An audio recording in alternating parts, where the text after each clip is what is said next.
Play. Well, hello there and welcome to Talking Tennis. I will be your host for this evening. My name is Nick Carter. You've probably seen me on the channel before. I'm going to be taking us through Jannik Sinner versus Carlos Alcaraz. But before I do that, we're going to watch the final, what should be the match point of Daniel Medvedev against Frances Tiafoe, which Daniel Medvedev has sealed with an ace in what has been a very tight match, 7-5, 7-6. Tiafoe put up a good fight. Medvedev was the better player, but still needed 7 match points to put Frances Tiafoe away. So big anticipation. Daniel Medvedev through to the Indian Wells final, despite not really enjoying the conditions, which is interesting. I don't think anyone would. I don't think anyone. Well, I think we all thought he would make it, but the fact that he's kind of made it himself is maybe a surprise to him. Who knows? I definitely think that it's a positive sign for Daniel Medvedev if he's in the final of an event he's not super comfortable in. The question is, who would his opponent be?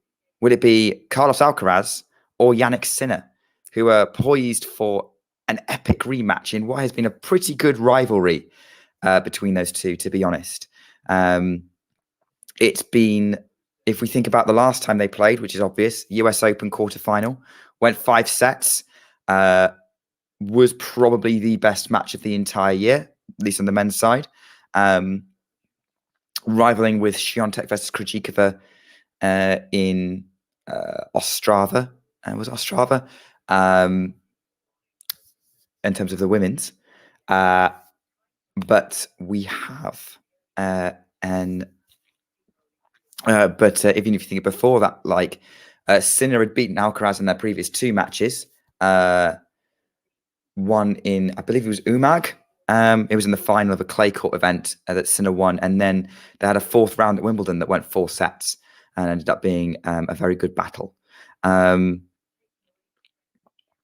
Just wanted to say apologies if you've been waiting for a while. I know the stream was supposed to start at 9:30. The previous match has overrun. And I would also like to make apologies for my voice this evening. I am recovering from a cold, and it may make me sound somewhat robotic. I'm looking for, basically, my preamble is I'm also massively looking forward to watching this match, Sport and Politics.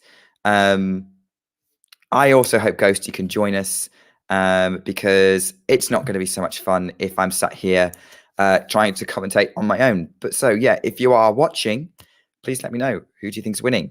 Is it going to be Carlos Alcaraz or is it going to be Jannik Sinner? I'm going to be on the screen on my own today. So those of you in the chat, commentate with me. Let's have a conversation about this match or anything else tennis related that you want to talk about. Well, while we're waiting for Carlos Alcaraz and Jannik Sinner to start, why don't you let me know? What do you think of Daniel Medvedev's tournament so far? Are you surprised in the final? Are you impressed that he's here? Yeah, I'm here, Ashley, and I'm glad that I am your bestie, and I'm genuinely big heart to you. Yeah, I'm excited for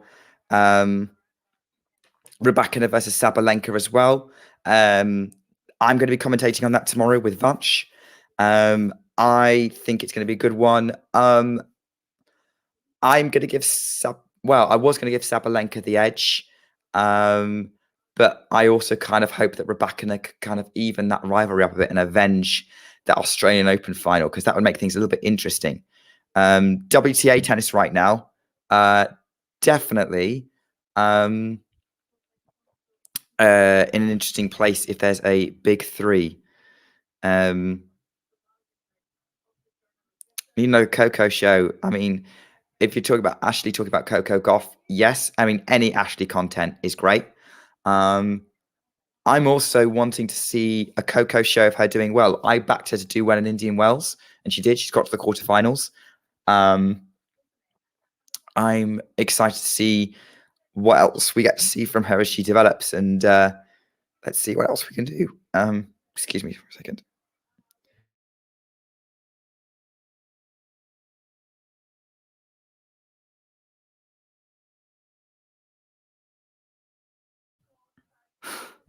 Ashley, feel free to lurk. Absolutely. I think it's going to be a good one.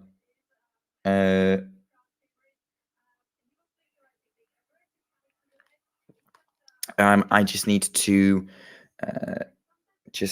tweet that we are live because obviously I think some people have missed. Has Coco, like Maria, hit a ceiling? No, I don't think so. I think it'd be foolish to write off a 19-year-old as having hit their ceiling. Tennis players don't typically find their true peak on a regular basis until they're sort of 22 to 25. Got another 3 years of at least of Coco developing, max of just seeing how Coco develops. So no, I think there's plenty of room for her to develop and show us her max potential. I don't think we've seen it yet.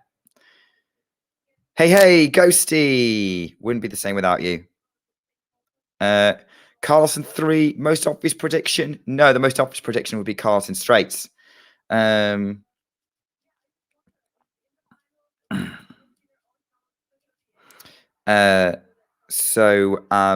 I think Carlsen 3 would be a good one though. Like that would be worth me staying up to watch, right? Because at the minute it's 20-11.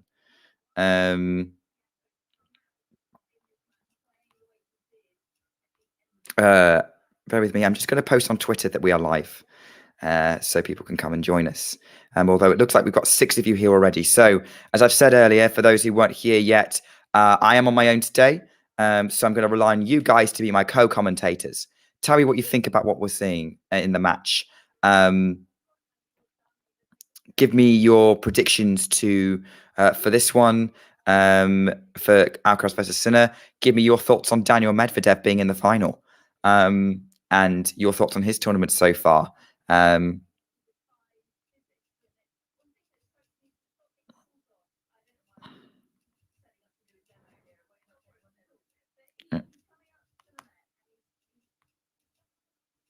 Okay, so I'm just going to post on Twitter, and then you will have my full attention. I'm sorry, I'm being very rude. I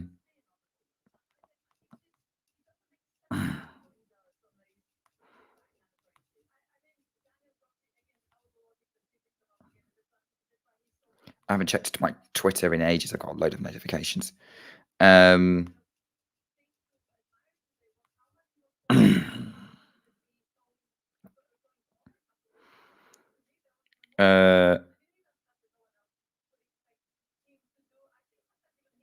Yeah, so that's done. Not my best tweet, but means I can give you full attention now. I'm loving this chat between Sport and Politics and Ghost of Garalatis. This Talking Tennis community is so great. You know, like we're all really nice. We're really nice to each other. It's really pleasant to see everyone. So yeah, I know you went Carlsen 3. Anyone else want to make a call on that one? I'm gonna go Carlos. I'm gonna go Carlos in 2, but they're gonna be close sets. I'd say like 6-4, 7-6. If nothing else, I'm pretty convinced Carlos is gonna win this. And I want to go different for the sake of going different. Hey, who knows? I might end up being right in the process. It's always good when you're accidentally right about something. I will need cups of tea to help me get through this, by the way. Should be an interesting one. I don't think Carlsen 3 is the easy way out at all. I think that's what's most likely, but It depends on how much you want to just be different. I think it's going to be a good battle. Those two clearly developed a good rivalry. I mean, I think I'm starting to wonder. Okay, you're going Sinner in 3 to be different. Yeah, I went Alcaraz in 2 to be different. And I would also say that I agree with you. I really like Alcaraz's hustle. He's one of my favorite players to watch on tour right now. He's just box office in everything that he brings on a tennis court. I've never seen someone able to deploy such variety so efficiently and smartly. Yeah, do you know what? I was really impressed by how hard Jannik Sinner was hitting the ball against Taylor Fritz, and I think he's definitely showing he's capable of playing big tennis. And like I think we always knew that. We just don't. I think we think of Sinner as being a bit Djokovic and kind of efficiently good at everything. Efficiently good at everything. And here's the question: like, I think everyone's been talking about Jannik Sinner for a few years now, ever since he came on the scene as a 19-year-old. And he didn't achieve the same things as Carlos Alcaraz has as a 19-year-old, but he did make a splash. He got to a Masters 1000 final. He had a really good set against Rafael Nadal at Roland Garros. What's Jannik Sinner's potential? Are we confident he's going to win a Grand Slam? Hey, Max. Good to see you. I don't think I've interacted with you before when I've been on. Yeah, Yannick's great. Yannick's a great guy. I think he's good for the sport. And I think what I really want to see is this Carlsen Yannick rivalry, which seems to be developing, be between the number 1 and 2 players in the world. Obviously, I would love to see more players than just 2 in the mix, and have Holger Rune in there, or Luca Nardi if he turns out to be pretty good in the mix. Felix to remain a contender. Like, we're talking next gen guys. Yeah, I want to see. But if we're talking about which one has the potential to be the most explosive rivalry, having Sinner and Alcaraz at the top would be awesome. Ghost Arthur Fils. Yes, I have heard interesting things about Arthur. Or was it Arthur? Because he's French, so maybe Arthur Fils. I've heard good things. I'm certainly impressed by how highly ranked he's got so quickly. Excuse me. How highly ranked he's got so quickly. And I don't know.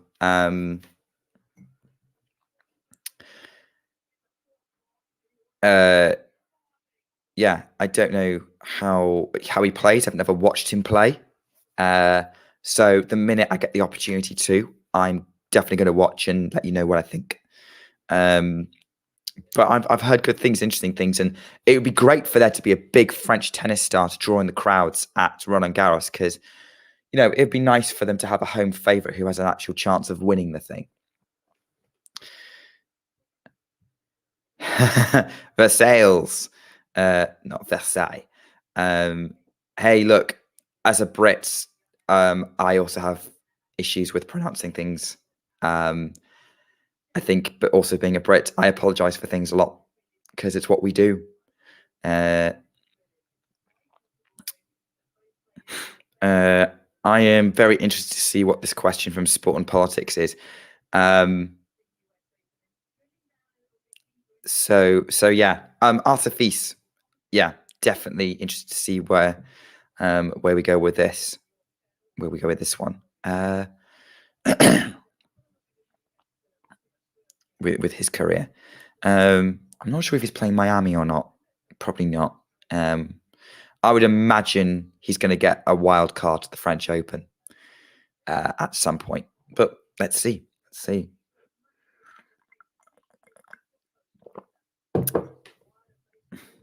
Don't worry if it's a cricket related question. I'm not going to broadcast it because this is talking tennis, not chatting cricket.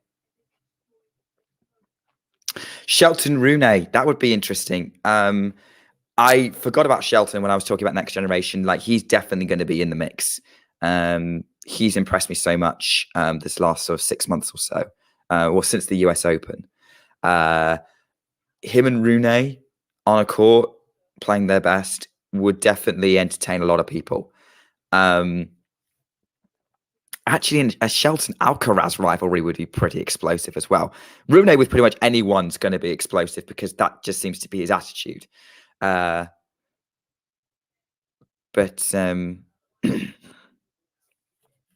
I would be up for that. Like Ben Shelton just being in the mix and being a top player. I would want to watch. I hope this is a good match too, Johnny. Are you coming to us from Spain by any chance? Or are you just Alcaraz enthusiast like the rest of us?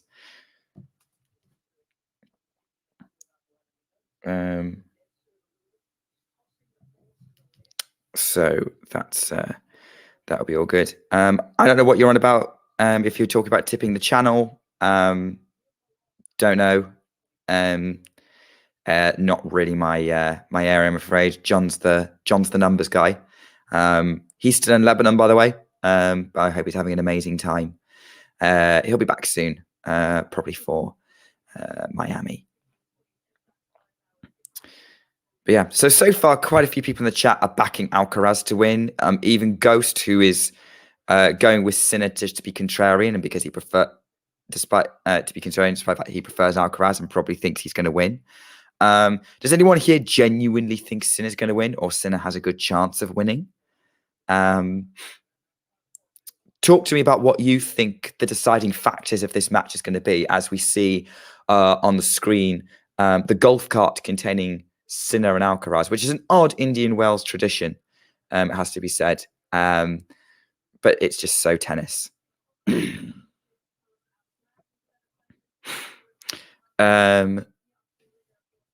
Oh, I understand what you're asking now. Okay, yeah, this is a cultural conversation. But yeah, it's such an interesting thing. I said on my Twitter, if you follow me on Twitter, it's at Nick_B Carter. I said on my Twitter that the event that I actually most want to visit outside of my own country, the UK, is Indian Wells. I actually would rather visit Indian Wells ahead of any of the other 3 slams, Australian Open, Roland Garros, US Open. Like, obviously, I'd want to go and say that I've been, but in terms of an environment and everything else, I would. I think Indian Wells is the place that I'm most interested in, closely followed by going to Turin to watch the ATP finals and WTA finals. I really, really want to go to. I'm much more excited about WTA tennis in general, and I've never been to the WTA finals, whereas I've been to the ATP finals 3 times when it was in London. So I'm hoping to go see that. Got a few comments coming in. Jane, good information on Art of the Feast. Thank you. I hope that we get to see him play more often. Replace the golf cart with a Mustang. Yes, actually, I think that would be way cooler. And again, much more in keeping with the brand. But then again, I think Indian Wells is a bit more genteel. Maybe one of the reasons why I want to go to Indian Wells is it kind of looks like an American Wimbledon. Ghost, do you want to go visit Rome and Monte Carlo? James Steele, also known as Tennis Ranter, wrote an article for Popcorn Tennis last year about his visit to Monte Carlo in 2022. So if you want to have a look on that and have a look at what it was like and top tips for if you're going to go, highly recommend you check it out. It's about a year old, but still very relevant for top tips if you want to go to Monte Carlo. Rome looks interesting as well. I can see that. And Wimbledon, highly recommend. So if you can make it over, hey, maybe I'll see you one day.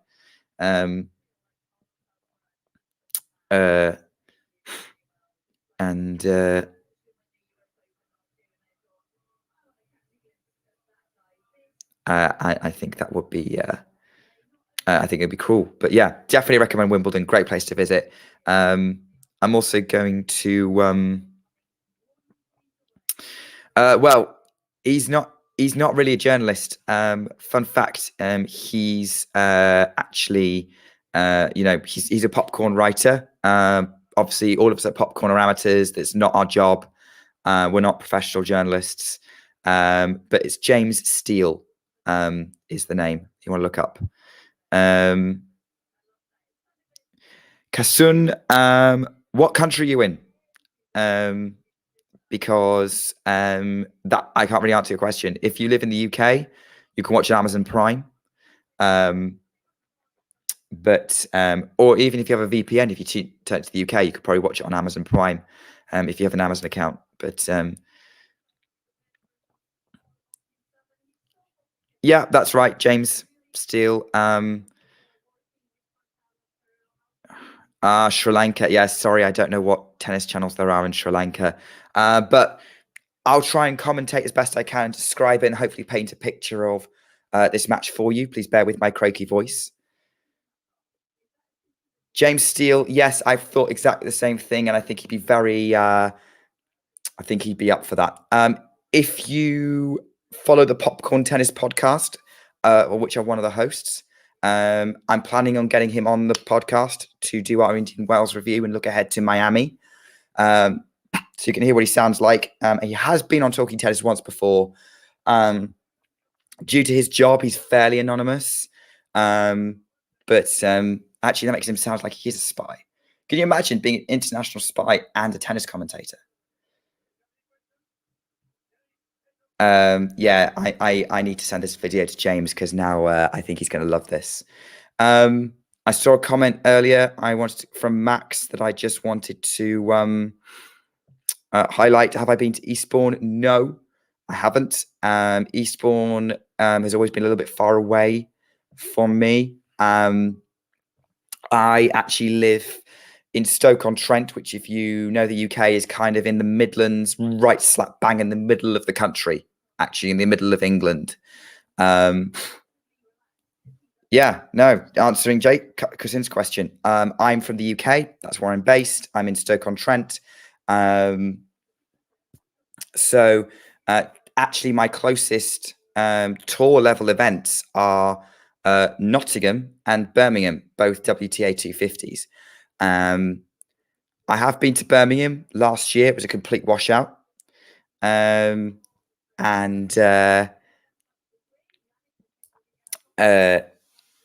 I have been to Wimbledon a few times. I've been to the O2 Arena when it had the ATP finals. I'm actually going to the Fed Cup in Coventry next month to watch GB versus France.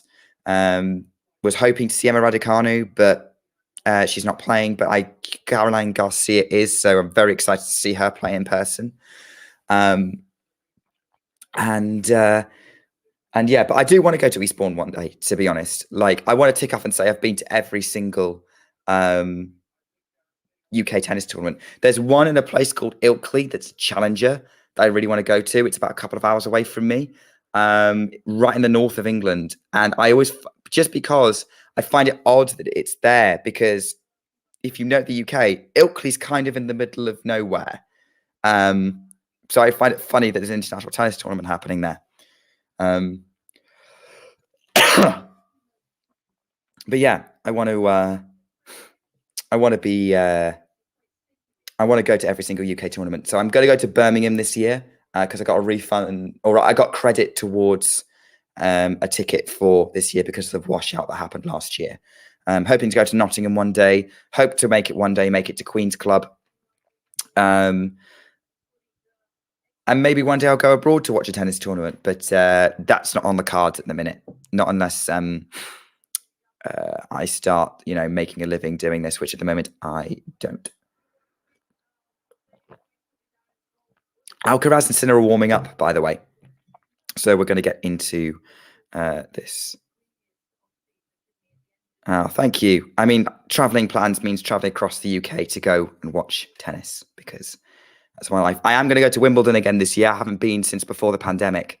So if you're going in the planning on going for the first 3 tournaments, first couple of days of Wimbledon, if you're planning on being there, maybe let us know near the time and like say hi if you recognize me. Actually, if you see me in the queue or in the crowd, say hi. I don't mind it. Yeah, Queen's Club, very interesting, unique atmosphere. On board sharing about the only tournament to watch live is Roland Garros. So yeah, you went to see Tsitsipas versus Rune.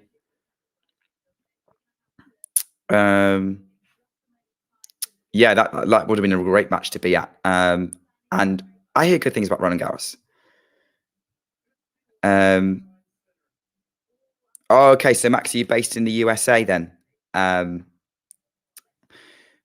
you're saying the closest slam you can go to is the US Open. What's your closest tennis tournament?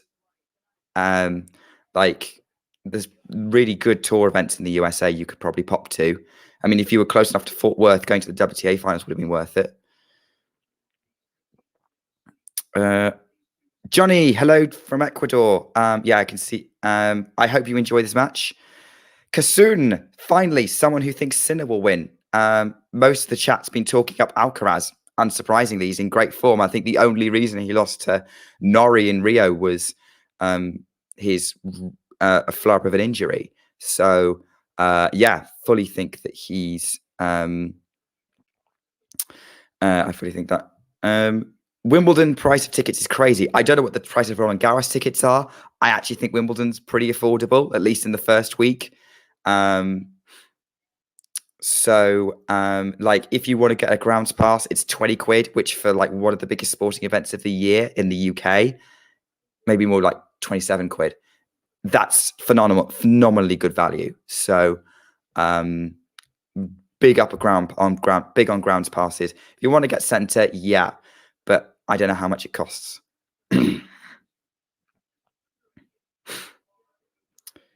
Okay, so you're in kind of West Coast, kind of western side of the US, so Arizona and California. So look, definitely worth checking out that Challenger tournament in Arizona.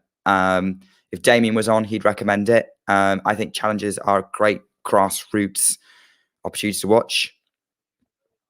Yeah, hopefully, hey, Max, have you ever been to Indian Wells? If you can get to Indian Wells fairly easily, what's it like to visit? Because I was saying earlier, I really want to go if I could afford it one day. But the match has started. So for those of you, and I know there's some of you who can't actually watch or don't know what's going on, I'm gonna talk you through point by point. But like, feel free to put your commentary in the chat. We'll talk through what's happening, talk about visiting tennis tournaments a bit more, or any conversations you want to bring up. I'm excited to chat with you guys. So let's do this. Jannik Sinner serving first. He goes body serve, backhand from Sinner to the Alcaraz backhand. They're trading backhands at the minute. Alcaraz then tries to finish with a forehand, tries stepping inside the baseline, trying to dictate, but goes long with the forehand, and Sinner wins the opening point of the match. So Sinner staying a bit solid. Alcaraz looking to get aggressive early on. Kind of the dynamic we were expecting. So 15 love to Jannik Sinner, who is serving in the opening game, but he puts his first serve into the net. So first missed of the match. Goes to the second serve again, very short. Alcaraz goes to the backhand. Sinner goes up the line. They're moving out to the round. Goes cross court on the forehand. Alcaraz moving Sinner to the backhand side and trying to move Sinner around by going up the line. Sinner goes cross court, but the point has stopped for some reason. I think Alcaraz may have missed. That's the illogical reason, because Sinner's shot was clearly in. Yeah, Alcaraz over the baseline. Sinner 30 love. So at the minute, unforced errors from Alcaraz is what's given Sinner the opening couple of points of the match. But he's looking. The Spaniard is looking to dictate and be aggressive early on. Try and move Sinner around. Okay, so you've not been to Indian Wells, want to go one day, you hope the tickets are affordable. Don't know much about ticket prices. Best person, the people I know who ticket prices, Vanch, he goes every year. Also, Peter goes every year. I believe Jack Edward is also over there. There's quite a big popcorn community contingent over there, actually. Yeah, Phoenix. Yeah, that was definitely worth going to if you could. Is the event still going on in Phoenix, or have they moved on now? Sinners at 40 love. Alcaraz battering him and goes back behind to take the forehand winner and that's his first point of the match, 40-15. Yeah, Ghost, and anyone who's near Phoenix, Arizona, or in Arizona, it was definitely worth going to that Challenger event, and probably pretty affordable price to see some really big names.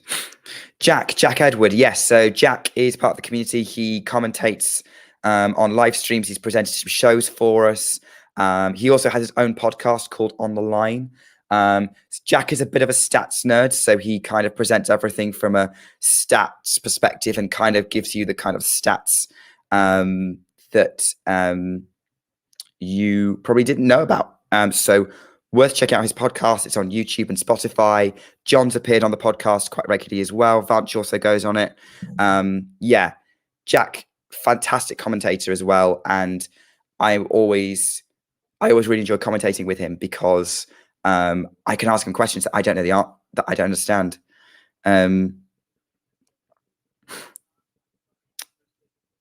Crying about something Andy Murray didn't do. Yeah, I mean, look, if you want the ultimate Andy Murray fan, Jack's pretty full on, but you want Scott Barkley as well. Scott actually has a cardboard cutout of Andy Murray in his house. He hosts the Murray Musings podcast with Claire. Again, another podcast recommendation. That's if you want a lighter take on tennis and you are reasonable and you like Andy Murray, check out Murray Musings. Oh, you live in Vegas. I think, isn't there a tennis tournament in Vegas? Or there was? I'm sure there's a challenger in Vegas. Let me look that up. By the way, it's 15 love on the Alcaraz serve. Sinner held his opening. So let's just quickly Google Las Vegas challenger.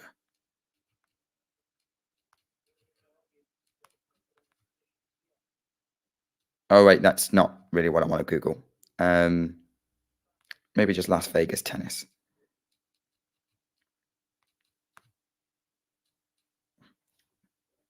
Yeah, there's a Las Vegas challenger. Or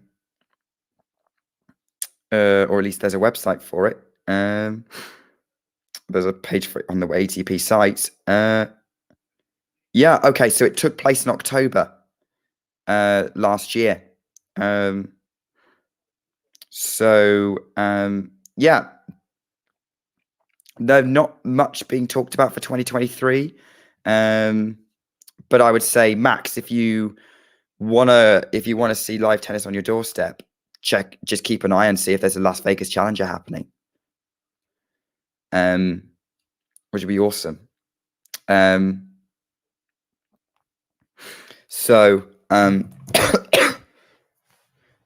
Alcaraz finishes a point at the net to go 40-15 up. Sorry, I got distracted by recommending local tennis tournaments. But yeah, but Vegas isn't too far to get to a lot of other tour events. Actually, no, I need to. My American geography is terrible. Actually, I'm not gonna try and work that out. But you've got some pretty decent ones as well. If you want to try and get to the San Diego 500. Yeah, that would be nice. But I think the Las Vegas one might be indoors, which will help with the weather. There's also the San Diego 500 that happens near the end of the year as well after the US Open. There's always some big names, particularly on the women's side, who go. Like Iga Swiatek is the defending champion. If you can get San Diego relatively easily, might be worth checking that out. Should be, but again, depends on how much it costs to go there.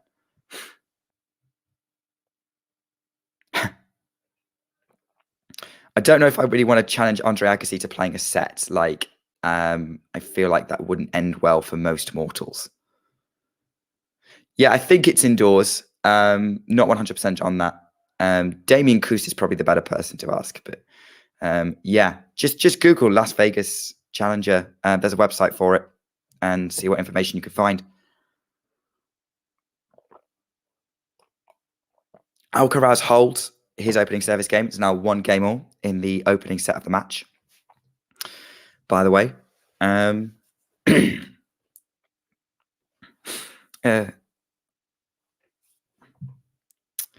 it'd be nice to do a talking tennis community trip. Unfortunately, I think Ghost has to come over from the other side of the country to get to you. I'm pretty sure Ghost is East Coast.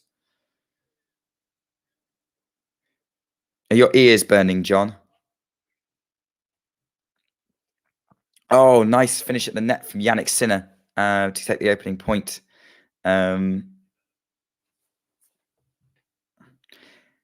He's alive.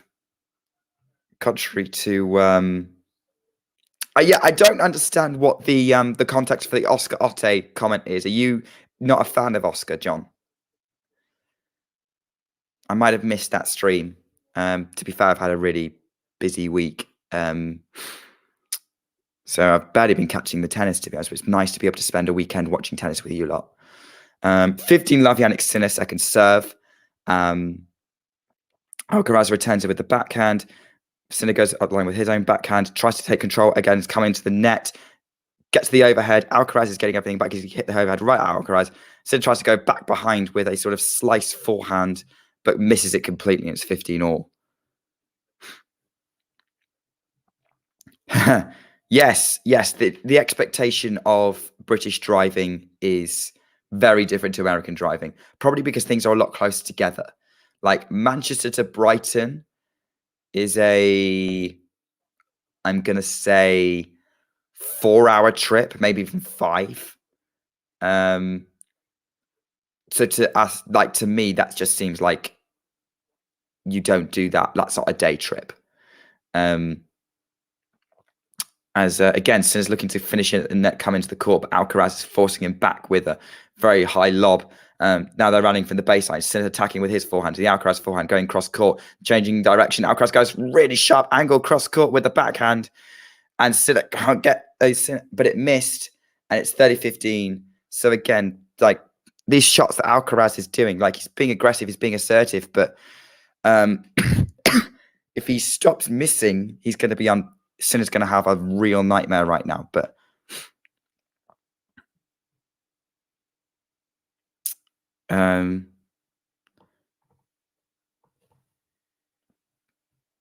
oh yeah, I like that Ghost. Yeah. I mean, Ghost, you call yourself Ghost of Gerolatis. Was Gerolatis your favorite player at one point? I'm assuming he was, otherwise you wouldn't name yourself after him.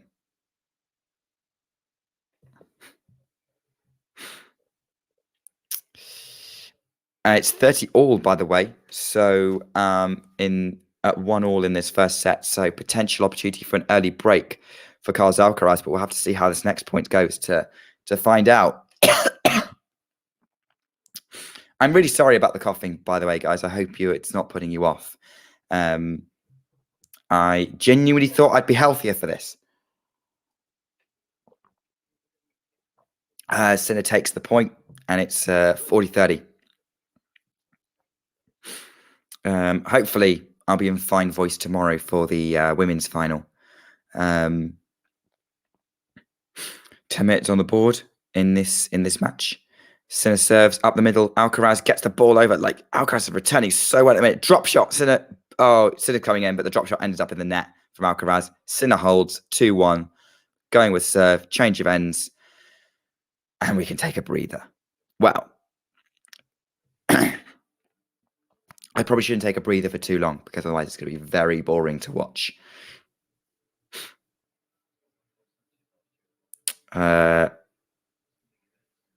Yeah. So far, my observation of the match is Sinner's trying to take it to Alcaraz as best he can, but Alcaraz just seemed to have a little bit more, but it's the unforced errors that's stopping him from really breaking at the minute. I think if he made far fewer errors, he'd be 3-love up, which, that's either a sign that he's eventually going to break Sinner and he's going to take the set, or Sinner's going to settle down and it's going to be a missed opportunity for Alcaraz and he's going to have to fight back. Either way, could be a potentially very, very interesting match.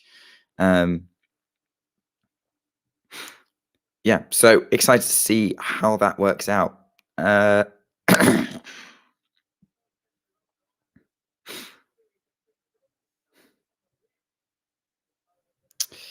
Now talking about Steffi Graf's house. I need to go back and watch some Steffi Graf matches, actually, because I think I would have I probably would have been a fan of hers. There's someone I know on Twitter who is an Iga Świątek fan who has retrospectively gone back and watched a lot of Steffi Graf matches. That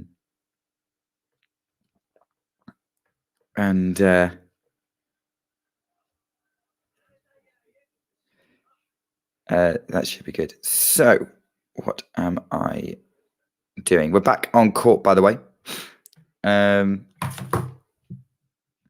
I say if we get 6-all in the third, you get Kay Terry. Were they completely different generations? Like, that could go very interestingly. I'd probably back Ferrero to win that one. I never really obviously Darren Cahill definitely before my time. I think he was playing before I was born. And slightly too young to remember Juan Carlos Ferrero. But when I started paying attention to tennis, he was kind of past his best. And even then, did he have a reputation for being a bit of a choker?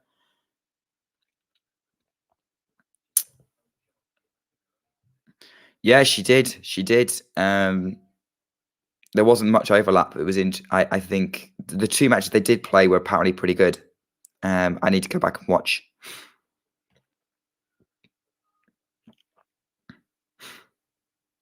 But yeah. Anyone with memories of Juan Carlos Ferrero, what was he like as a player? Anyway, 15-love Carlos Alcaraz, second serve, puts it in the middle of the box, looping forehands. They're kind of looping their forehands to each other. Alcaraz tries to accelerate the backhand, moving Sinner around now with the forehand. Goes back behind Sinner on the cross court. Now he's trying to move, but that goes in the middle. Sinner's trying to move Alcaraz around now, and that forehand's wild from Alcaraz. That was very, very good from Jannik Sinner. Just really sharp, angled forehand. Alcaraz, even with his speed, couldn't quite hook it back into play. And it's 15-all. Interesting. I'm interested to hear the story of Gustav Ocker, or is Tom Ocker still alive? Maybe I've picked the wrong person. 15-all on the Carlos Alcaraz serve. And he goes, tries to go out wide again, drops the serve a little short, then tries to but follows up with a drop shot. Sinner can't get to it. Yeah, serve, out wide serve, drop shot combination on the other side. Sinner can't get to it. 30-15. Very smart play from Carlos Alcaraz. As we would come to expect, let's be honest. The thing about Carlos Alcaraz is he's explosive, but he's also smart. And that's an incredibly dangerous combination. And that's why he has been world number one and was ranked world number one last year. And actually can get world number one back if he wins Indian Wells.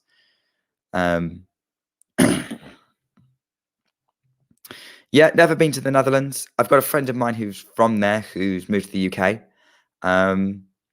But yeah, seems like an interesting place to visit.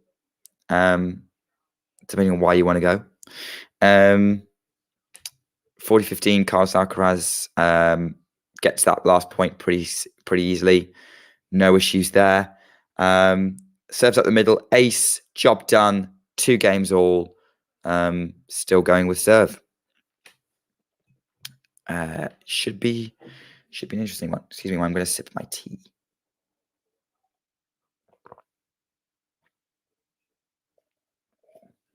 I say sip, I'm actually gulping it down because it's gone a bit cold. So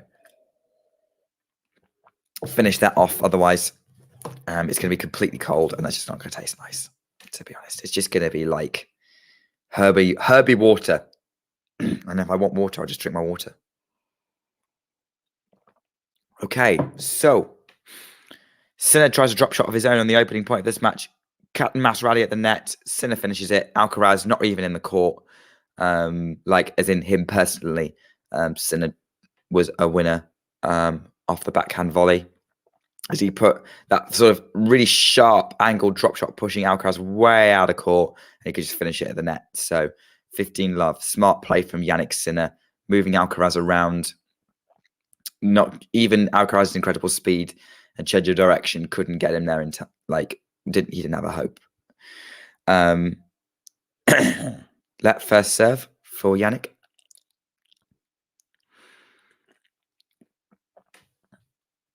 First set going to a tiebreak. Yeah, I could see that, actually. I think it's going to stay solid. And a tiebreak would probably be the most entertaining end, potentially.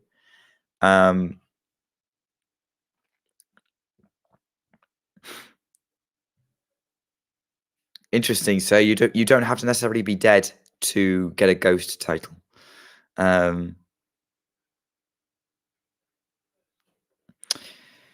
Yeah. I mean, are you watching the match, Max? With my commentary? If so, hopefully you don't mind me commentating on what's going on. You've probably already seen it. What's the score at the minute? They're just showing me a bunch of stats at the minute. It's 15-all. I think Sinner just missed a shot. And Alcaraz goes really sort of like close to the line with an inside-out forehand, then finishes with an overhead, middle of the court. And it's 15-30. So Alcaraz continued to carve himself opportunities. He's definitely making the most of it.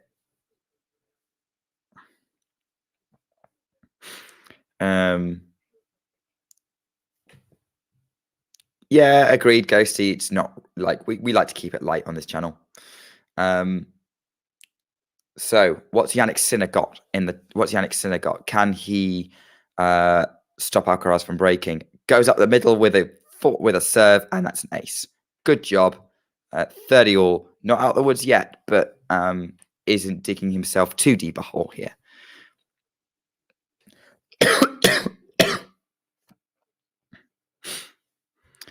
Cool. So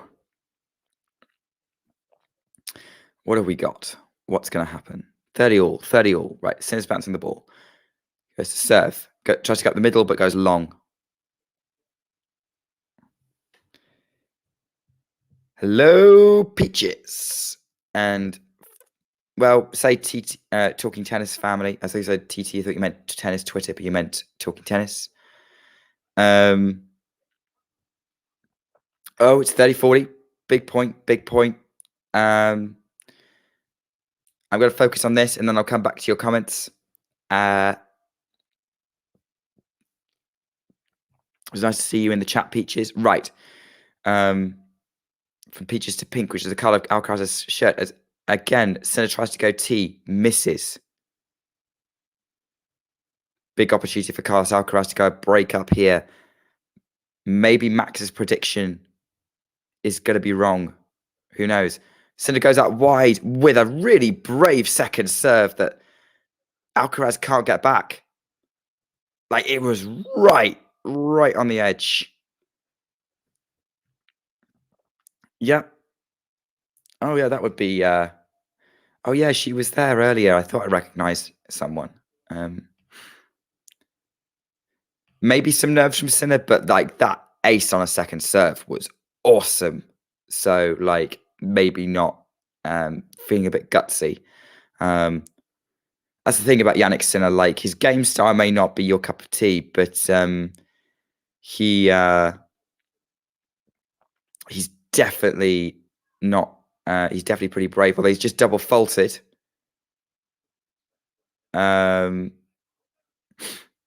He's just double faulted. Again, there's such a thing as being too aggressive. Maybe gives Alcaraz another chance of a break point. So that'll be interesting. This will be interesting to see what happens. Can Sinner save another break point? He saved the first one with a really brave second serve ace. Clearly, Alcaraz putting him under pressure. Here we go. Tries to go out wide with the first serve, misses. Alcaraz settling in. He's probably going to try and go and attack. And then Sinner tries to go up the line with a backhand off the Alcaraz return, puts it in the high part of the net, and Alcaraz breaks for 3-2. I'm sure. Look, James isn't going to argue with you.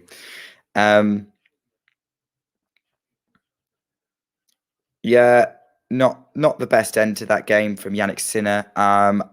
Like he was just trying to go for a little too much.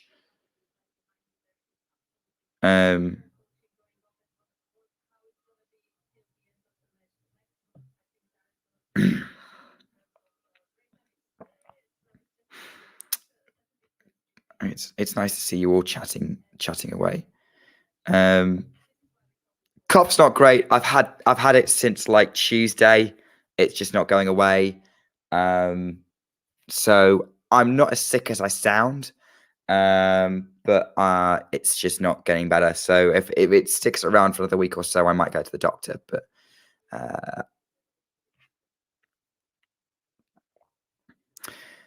did you? I mean, I found out about that when Pam told her story about her coach to the tennis podcast.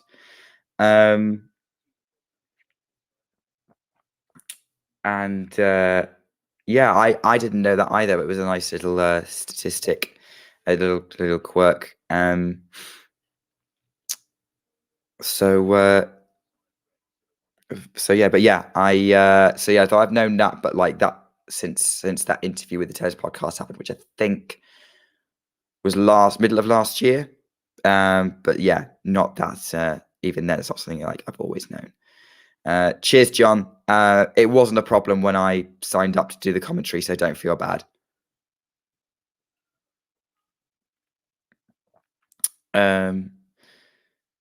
So we're now at the changing ends. Alcaraz is serving at 3-2, break up.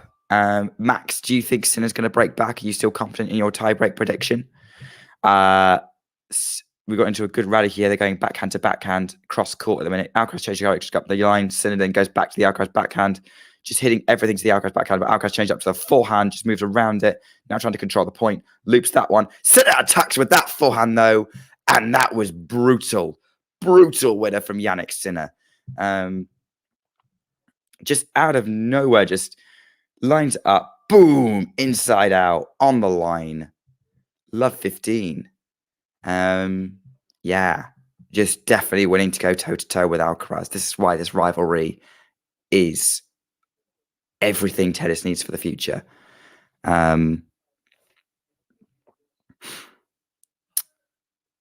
Alcaraz tries to go back behind Sinner on the forehand, comes into the net to finish with a sort of leaping volley out the air that most mortals would look like an idiot trying to do, but Alcaraz just perfectly places it, and it's 15-all. So yeah, great job from Carlos there.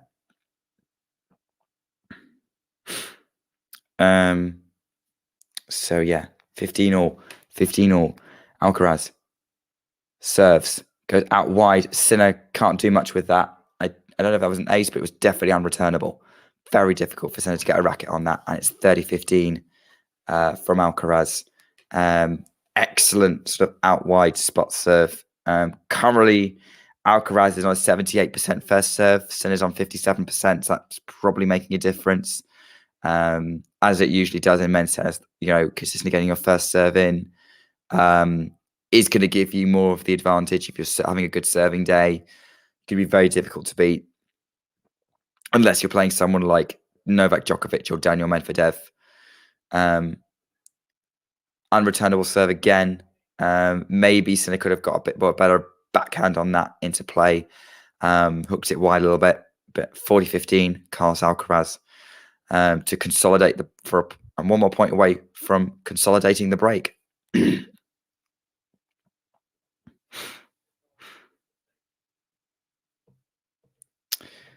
So Alcaraz serves, but puts the first serve into the net. Peaches, you mean to tell me you were in the crowd for that US Open match? Oh, that must have been so good to be there. Like, that was the best match of the year. Everyone was just sort of waxing lyrical about it. I actually slept through it because it was like completely the wrong time zone, but actually woke up. I said they through it for most of it. I actually woke up in time for the end of it because of time zone issues, which was very odd for me to wake up and go, "How are they still playing?" And everyone at Popcorn Tennis was just raving about this match. I haven't watched it back in full. I have watched the highlights. But yeah, Peaches, Towie, what was it like watching live in the stands? Because that must have been amazing. Jannik Sinner's now serving. It's 2-4 to Carlos Alcaraz. Alcaraz puts that backhand long. 2:30 a.m. finish. Yep. So it finished at 7:30 a.m. My time. So that's how I ended up catching the end of it. But yeah, such a good match, such aggression, such twists and turns. I mean, did you have a problem with it ending at 2:30 a.m.? Do you live in New York? Must have been worth it. Nilesh, okay. Predicting a Sinner win. He's going to come from a breakdown in the first set. He's certainly serving okay so far in this game. He's 30 love up, so I'm not going to rule Sinner out. He definitely can come back. I mean, Alcaraz won the first set that US Open match, and then Sinner came back. So ended up, I think he led that one 2-1, right? Or have I remembered that wrong? Anyway, Alcaraz, they're at the net now. Sinner, back overhead, back behind on the backhand. That was wonderful versatility. Wonderful versatility from Jannik Sinner there. It got really cat and mouse on the net, really dramatic. Alcaraz had come in, tried to chop shot him. And yeah, that sort of overhead backhand volley from Sinner, Alcaraz couldn't do much about. Great job. First time he's had a US Open, worth every penny. Sounds amazing. You going to go back this year? Anyway, Sinner's serving at 40 love. And Alcaraz tries to loop a backhand, sort of loft it softly. I might have been attempted a drop shot return, I'm not sure, but way into the tram lines. And Sinner holds still one break, 4-3 to Carlos Alcaraz in the first set. Advantage to the Spaniard, but what were my thoughts on the Elena and Iga match from yesterday? I haven't seen it. So I can't comment on any comments I make are going to be based on what I've heard. I haven't even seen any highlights. I was been traveling for the last 24 hours. So I couldn't watch I couldn't watch the match essentially. But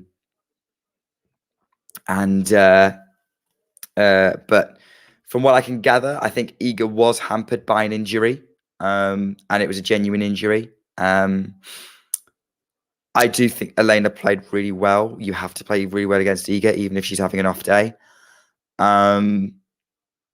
It's not the start to the year Iga would have wanted, but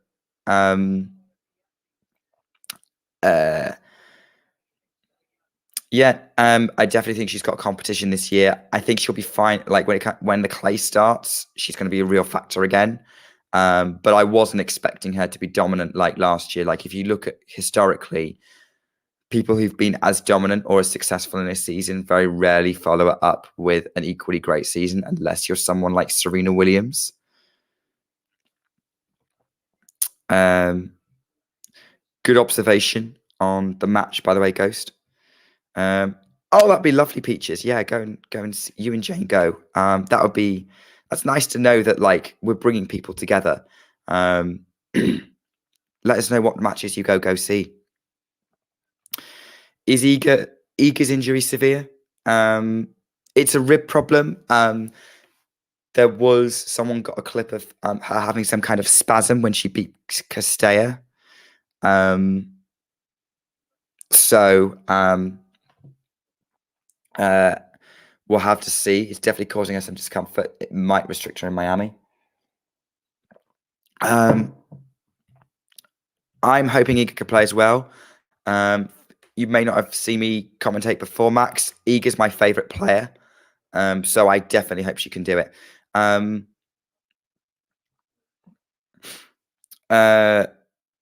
Yeah, I can see why you thought that, and I still think that she probably is the best right now, and she has to have a bad day to lose, but those bad days are happening more often. But hey, I still think that she's going to be a factor at every tournament going forward, and she's going to go deep, and she's going to be someone to watch. By the way, love 40. Bit of a loose service game so far from Carlos Alcaraz, which is interesting. Was not expecting that. Try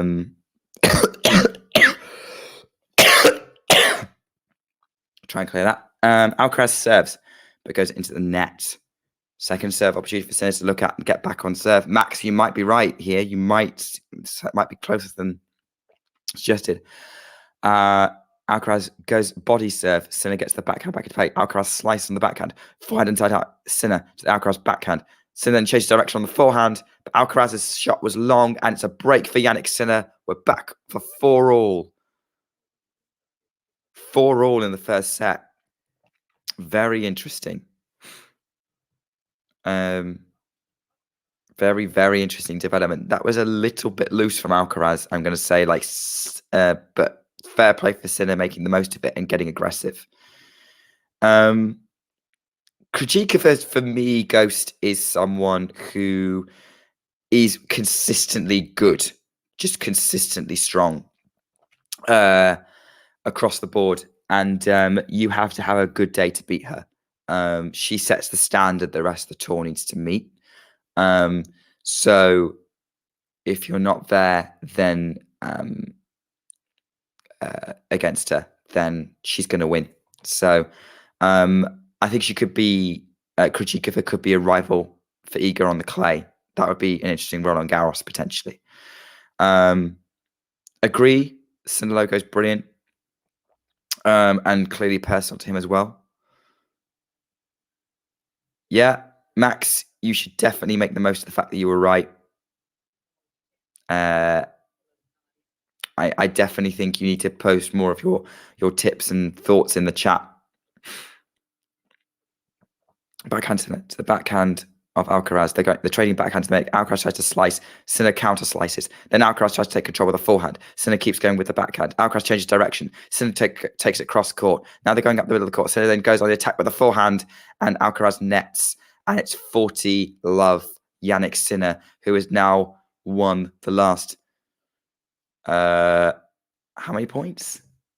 Quite a few. He's been on a run of points. Definitely at least the last 7 or 8 because he won the previous game. I want to say it's probably more than that.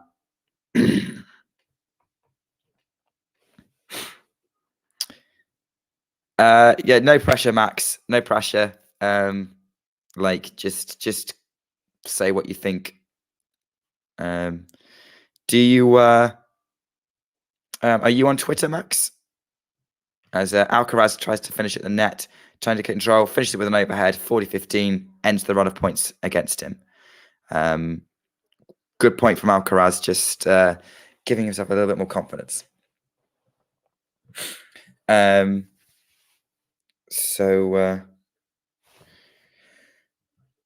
I think Sinner has the better slice? Interesting. I don't know. I've not really observed their slices closely enough. Is that your observation, Ghost? Do you think Sinner's got the better slice? I'll throw the question back to you. Jannik is on a second serve, 40-15.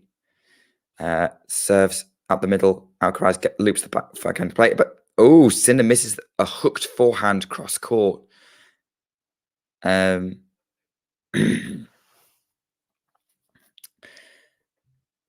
Hey, you're on Twitter. Yeah, give me a follow at Nick_B Carter or Nick Carter. Mutuals with John. I'm mainly on there for the tennis. Music Twitters. Yeah, I don't go on there, but from what I do see, it tends to be Beyonce versus Taylor Swift fans, at least in the circles I mix in. Sinner at the net, but Alcaraz doesn't get it over the net. And Sinner holds for 5-4. So Alcaraz will be serving to stay in the first set after this change of ends. So yeah, give us a follow, Max, and follow the channel as well, at Talking Tennis TT. And also like and subscribe if you're new to the channel, by the way. Definitely keep an eye on those things. There's going to be a lot more activity to come, especially once John's back off holiday. And maybe you'll be seeing a little bit more of me. That might put you off, actually. If that puts you off, I'll resign. Oh, yeah, we were talking about slices.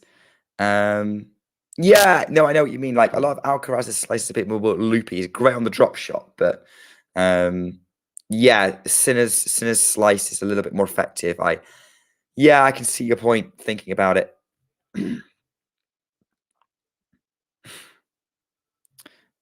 So is that an actual picture of you, Max? Because for a moment there, I thought it actually might be Iga Swiatek.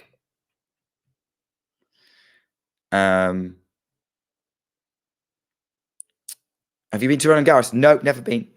I have only left the UK once in my life, and that was to go to the Dominican Republic. Maybe one day I'll go to Roland Garros, but it's not on the radar anytime soon. How is this match comparing?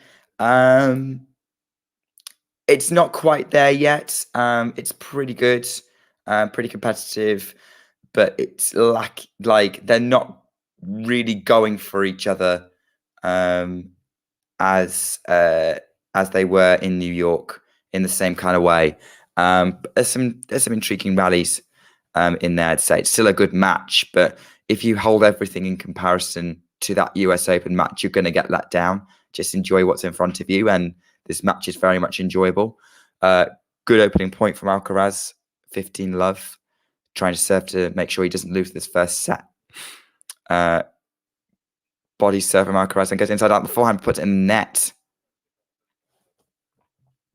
It is hard as well. Yeah, there is that sort of additional physical and dramatic aspect of a 5-setter that means it's very different to a 3-setter. But you can have some very good 3-set matches still. Or you can still have the same kind of passages of play regardless of the format. Arguably, 3-setters make you have to go for a bit more. Alcaraz has just put a backhand into the net, and it's 15-30. He's definitely making some weird, unforced errors in the minute. It's a bit of a concern if you're an Alcaraz fan. Those of you who are backing Sinner might be feeling a bit more positive at the minute.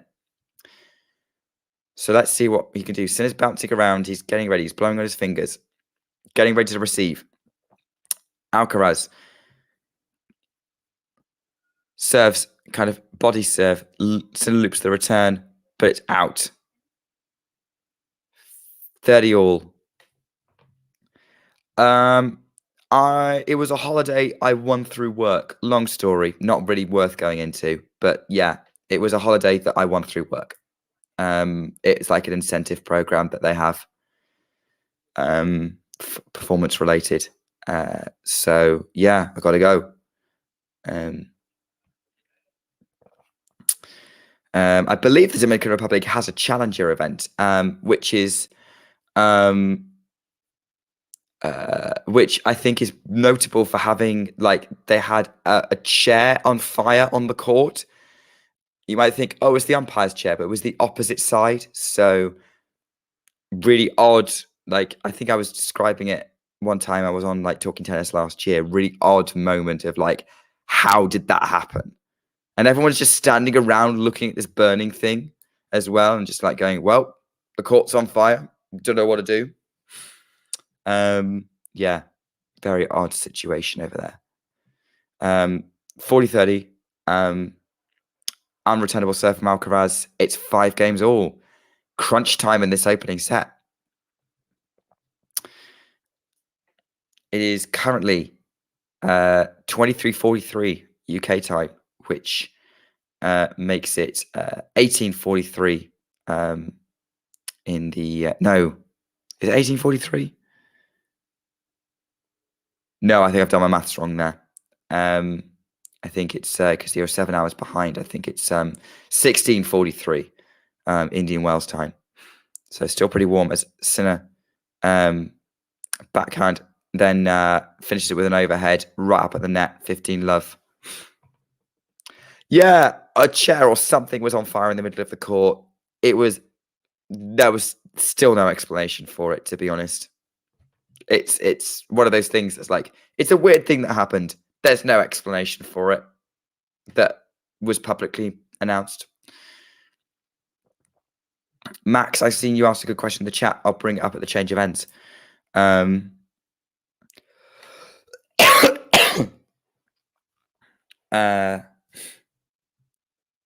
Backhand into play on the return from Alcaraz. They're going backhand. Alcaraz changes direction on the forehand. Now they're trading forehands. He's trying to move Sinner around, trying to change things up. Now they're changing backhands again. Alcaraz tries to change things up, but the forehand hooks the forehand wide, and it's 30 love to Jannik Sinner. Oh, thank you, Natalia. And thanks for bearing with my rubbish voice tonight as well. Yeah, he did all right running that down, but still didn't win the point. Unless you're ahead of me, Ghost, in which case, spoilers. We'll find out, I guess. Sinner puts his first serve into the net. 30 love up, 5-all. Now Natalia's giving me compliments. I feel like I have to like continue to up my game. Great return from Alcaraz. Now they're trading forehands. Oh, big forehand winner from Carlos Alcaraz. And it's 30-15. Still trying to give himself an opportunity to serve for this first set. A few points away from doing that, but it was a lovely forehand winner. Just, again, big winner. 104 miles an hour. I wouldn't call Carlos out. Carlos is a great athlete. He's not the greatest athlete. It's too early to call him that. But I do think he is an incredible athlete, though. I think his athleticism is what makes him so intriguing to watch. As got another great rally going on. Sinner tries to... oh, what a backhand winner from Jannik Sinner. Hands on hips from Carlos Alcaraz. Like, wasn't sure what he could do about that. 40-15 to Jannik Sinner. Like, yeah, they were trading backhands, and Sinner just lines it up and really just hooks it and lands on the line. Tell you what, Ghost is like the biggest star here. What would happen if we actually got Ghost on the stream? I think our viewers would explode. As they're running again, Sinner comes in to finish with a backhand at the net. Like, it was a really short ball from Alcaraz. Sinner easily finished it off because it was quite a high shot. And it's 6-5. So, got a few comments that I wanted to bring up, as I promised Max. Do you think Thiem could win another singles title, 250 or 500? Yeah, I actually think he can. I think he probably will. Anything above that, I think, could be a challenge. I mean, his road to recovery is just not the same player, and it's not really clear why. I could see him having another epic run at a major, getting to like a 4th round or a quarterfinal again. I've now given up on him winning another Grand Slam title, which is a shame because I would have loved to see him win Roland Garros, especially given the way he took it to Rafael Nadal, or tried to a couple of times. Excellent clay court player. Hope maybe he can win a clay court Masters, but I definitely think if he enters the right 250, he'll win one, and maybe that'll give him some confidence. Is Sakkari I suppose Sakkari's kind of a heartbreaker in her own way, but she's going deeper than Team more often. But yeah, Sakkari is someone who, yeah, if you're a fan, I can see why it'd be massively frustrating to follow her exploits.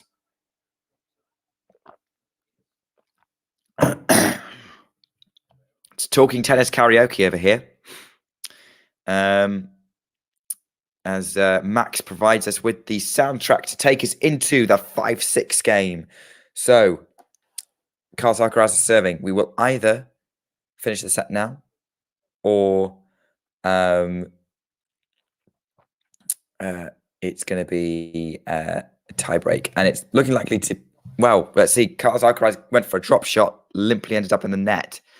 Not a great drop shot attempt, and it's love 15. Not a great start to this game. Is Carlos not comfortable on one particular side of the court? That's something to consider. So he goes out wide on the serve, but unreturnable in the end from Sinner. So,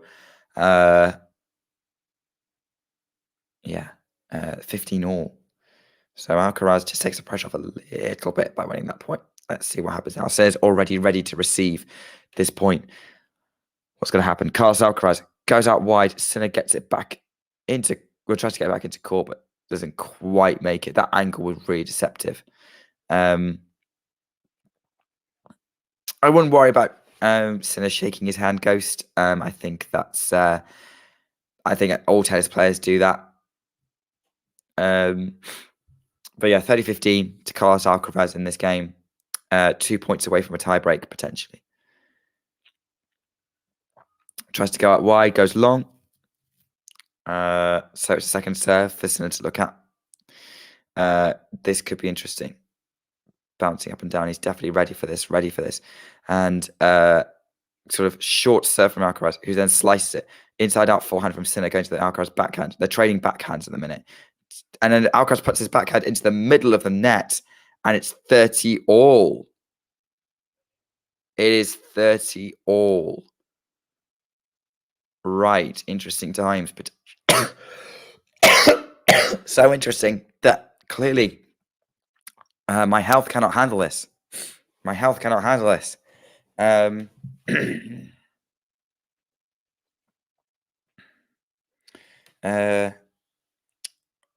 All right, out wide serve from Alcaraz. Brilliant ace. On the line, bouncing up wide, kicks it. Sinner can't get to it. 40-30, game point. We've definitely got some good questions coming in on the chat, which I'm going to try and highlight. Maybe I'll do that after the tiebreak. So I'll probably go back, but keep posting questions in for some discussion stuff, and I'll do a quick Q&A after the tiebreak if we have a tiebreak. If it's a if Sinner somehow turns it around and wins this game, then I'll do it at the end of the set, regardless. So backhand in play from Sinner. They're trading backhands again. Wise choice. Alcaraz then goes up the line. Sinner has to scramble that one back in play. Alcaraz finishes it with a forehand. Well, he tried to finish it. He ballooned it long, and it's deuce. That was sitting there for him to finish it, and he put it over the baseline.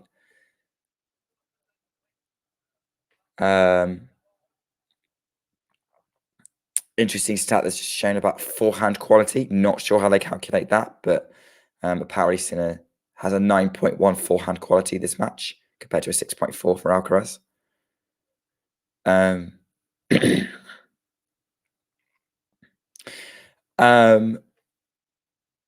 Sinner, so Alcaraz serves at deuce, loops up a forehand. Sinner loops up a backhand. Cross court, they're going cross court as Alcaraz moves Sinner around, but then puts that forehand into the net. He was moving Sinner around. He had Sinner on the run. Like, that forehand would have finished it, but he put it in the net, and it's set point for Jannik Sinner. He's been to a Masters 1000 final before, 2 years ago in Miami. Is he going back? Is he going to be back in a Masters 1000 final? That would be a plot twist.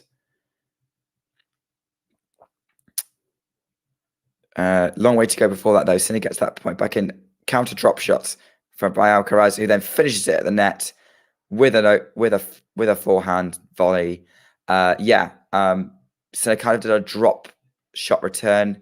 Alcaraz did a counter drop shot, brought Sinner in, who then tried to go up the line, and Alcaraz was already there to put the forehand volley away. So, great. Great little rally to save set point from Carlos.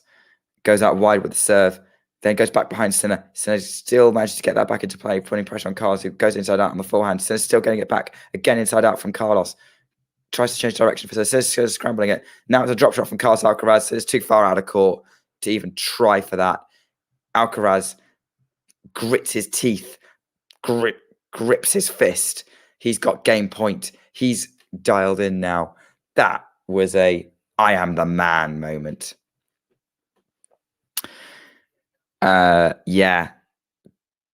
Great. Again, more great questions coming in from Max, by the way, which I will endeavor to try and answer at some point. Max, if I don't get to it, I really apologize. I'm going to try and do that. I am seeing them. Again, we're now into game point time. Sinner, again, just getting everything back. Goes on attack with a forehand. Alcaraz has to scramble this time. Sinner's now in control of the rally, but puts that forehand long, trying to go too aggressive. It's game Alcaraz. It's 6-all. It is a tiebreak. I'm excited. Is anyone else excited? I hope everyone else is excited. If you're watching on Twitch, by the way, subscribe. If you're watching on YouTube, subscribe. If you're on Facebook, follow us on Facebook. But yeah, exciting times. Exciting times in Indian Wells. What's been a pretty good set.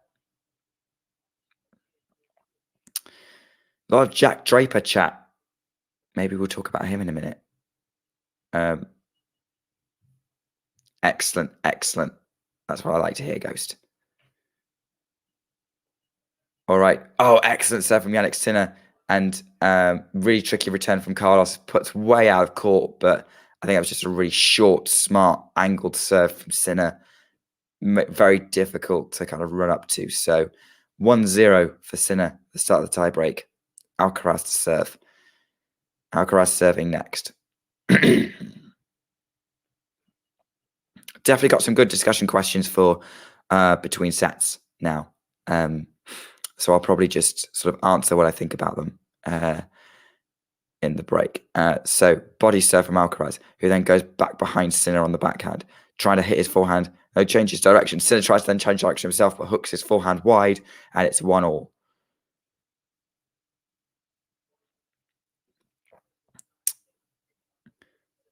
Yeah. Just trying to find ways of taking control of the point, moving people around. They realize they can't really out-bludgeon each other. So, especially on this slow court. Alcaraz goes up the middle, and Sinner can't get that ball back into court. That was just a really big serve from Carlos Alcaraz. So again, more of an Alcaraz win point there. 2-1 to the Spaniard in the tiebreak. Back on Sinner's racket now, as the Italian is stepping up to serve. What is this tiebreak going to bring? We've had some decent rallies so far, some great shots. What more drama are we going to get? Here we go. Sinner goes out. His first serve ends up going wide. Second serve. Backhand in play from Alcaraz. Then tries to change direction with the forehand. Sinner shanks his forehand, and it goes long. And it's 3-1 to Carlos Alcaraz. I haven't noticed that. Personally, if I was Alcaraz, I'd be like, I'd be serving whether he's ready or not. And also, there's a shot clock. Sinner puts a first serve into the nets, getting a bit tight in this tiebreak. Could be costly, given he had set point early on the Alcaraz serve. Big second serve on the line. Alcaraz puts a backhand into the net, and it's 3-2 to the Spaniard.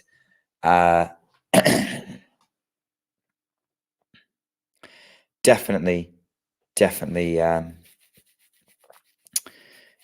still pretty tight. Like, one mistake from Alcaraz, and we're back on level terms.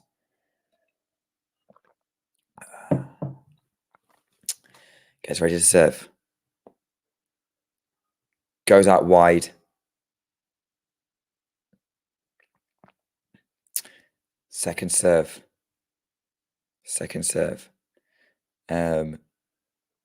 Backhand in place, Sinner. Backhand up the line from Alcaraz. Sinner has to scramble it. Tries to take control. Alcaraz tries to take control. Backhand puts it in the net. It's 3-3. This is exactly what I talk about. It's the same kind of unforced errors that have been putting him in trouble throughout the entire first set.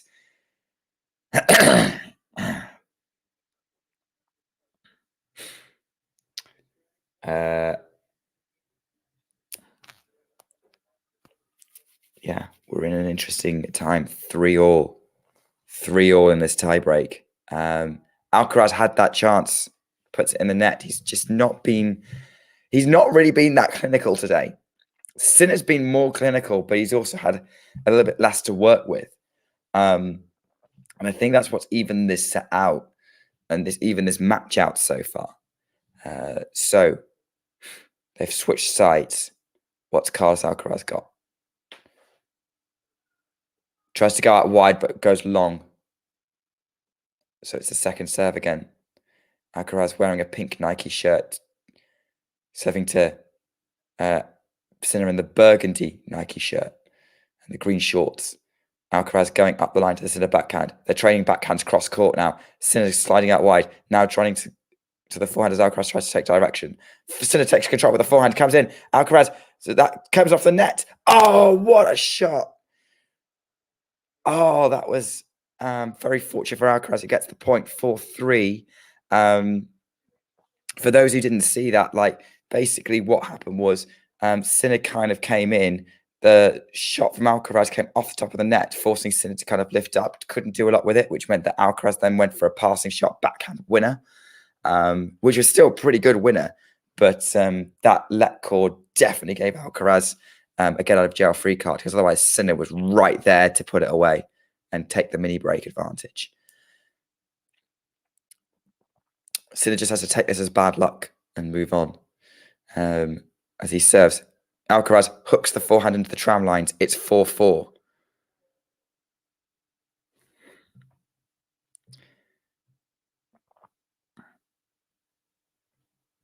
Yeah, it was a little bit of a kick serve. Alcaraz kind of sort of tried to attack it and just put it in the tram lines, really. This is something interesting. Okay, Sinner's missed the first serve.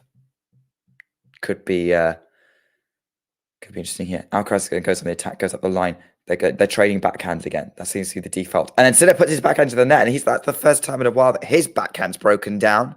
And it's 5-4 Alcaraz mini break. He is 2 service points away from winning this match. Great stat from Geralatis. Thanks for sharing that. That's interesting. Doesn't surprise me. I think that sounds about right for this match.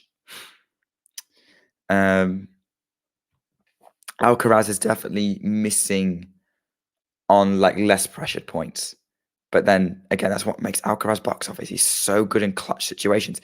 He goes inside out on the forehand, trying to keep going to the Sinner backhand, but Sinner's now going inside out forehand himself.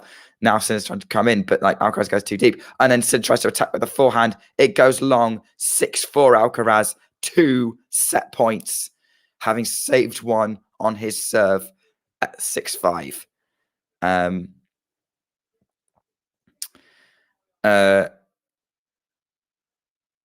Yeah. Sinner tried to take control of that a couple of times and then just got put into awkward situations and then just overhit the forehand. If he'd put that in, would have been very difficult for Alcaraz to pick up. And we would have been at 5-all. But it's 6-4 to Alcaraz, who has another serve. But he puts that first serve into the net. Now's the time for that pressure point percentage to benefit Alcaraz. Puts the serve into play. Backhand Alcaraz. Sinner slides into the backhand. Alcaraz. Oh, what a backhand winner to finish! That was a brilliant backhand finish from Carlos Alcaraz to take that tiebreak 7-4. And he's leading by a set, having saved set point. Not surprised. He was leading by a break in the set. That set could have gone either way. At the end, Sinner's first real costly miss is in that tiebreak is probably what messed it up for him. So that's what decided it in the end. He can't be too downcast about it though.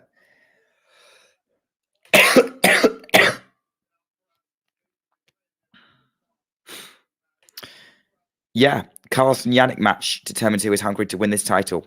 Question for you guys, whilst I'm answering previous questions. How do you see the final with Daniel Medvedev going, whoever wins this? Like, how do you think a Carlos Alcaraz versus Daniel Medvedev final would go? How do you think a Jannik Sinner versus Daniel Medvedev final would go? So yeah, let me know what you think, whether you're watching on YouTube or Facebook or Twitch. Would love to know your thoughts. So, yeah, we had some great questions coming in from people. So, Ghost, do I think there'll be a fifth slam? No.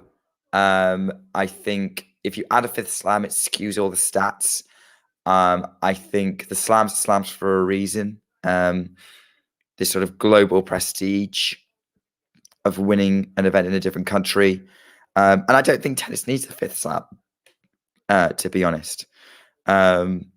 So, no, I think tennis as a sport relies on tradition, and I think 4 is the limit. And I think 4 for majors is enough, because if you have too many majors, they start losing their value a little bit. I think what makes a major important is like how hard it is to win because of how rarely they come around. Golf only has 3. Snooker only has 3. I don't think tennis needs any more, and I think it would damage itself if it did add another one. And it would make any kind of statistic about major counts meaningless.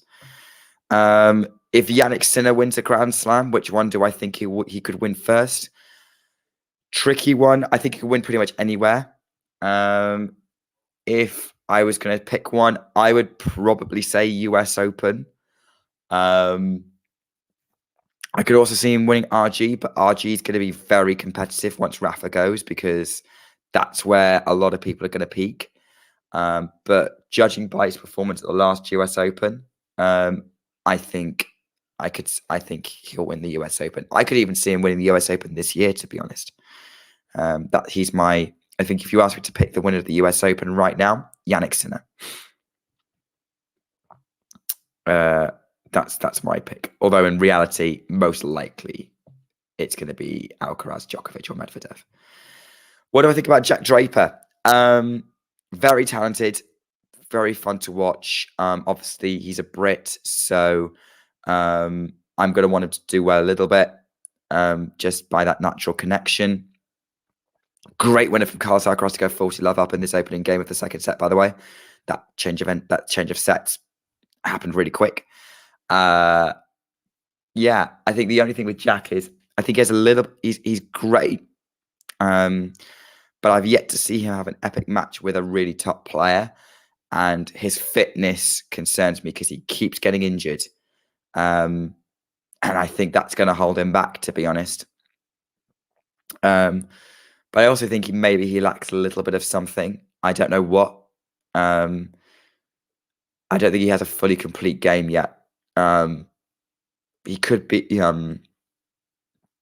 very. He's definitely going to be a contender. I could see him winning a Masters 1000. Don't know if he's ever going to win a Slam. We'll see. Hope I'm wrong.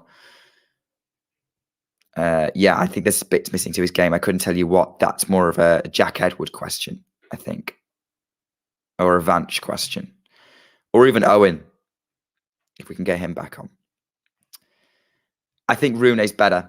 I think Rune's got a little bit more to him. Tier list, to be honest, that's a whole show in itself. So, John, when you're watching this back, make a note. Let's do that. But we need to find a definition for next gen. I would define it as anyone born sort of at the earliest, the year 2000. And that's pushing it. Like, I would say next gen is anyone 21 and under. So Felix probably wouldn't fit that anymore.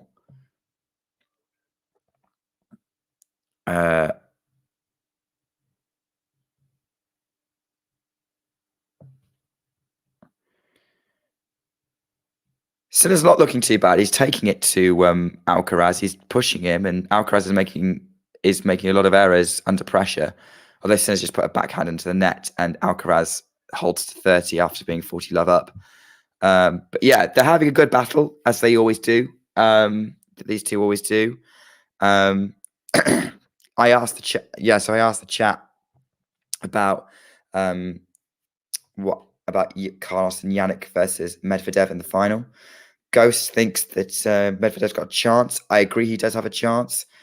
He's not super comfortable though, and I think either player is whoever wins this match is going to be the favorite in the final, particularly Alcaraz.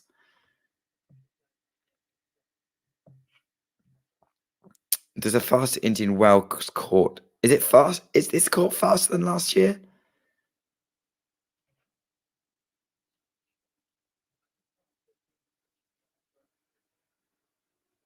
Yeah, love the variety and the inventiveness of that Carlos Alcaraz slice forehand. As he loops up a lob, forehand lob over Sinner as they're both at the net, and it's love 15. And he's determined now. He's determined to finish this.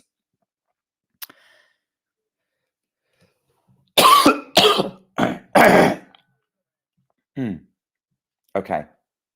Oh. I think my voice might be back. Possibly. Oh, we've got a like on Facebook. Thanks, Brian. Hope you're enjoying the content. Yeah, keep sticking with us. This is a good match. Alcaraz gets a backhand into the plate. Now slices it. Sinner goes inside out on the forehand to the Alcaraz backhand. Backhand to the Alcaraz backhand. And then Alcaraz nets the backhand. I can see why Sinner's targeting the Alcaraz backhand because it does seem to be breaking down and it's slightly less dangerous than his forehand.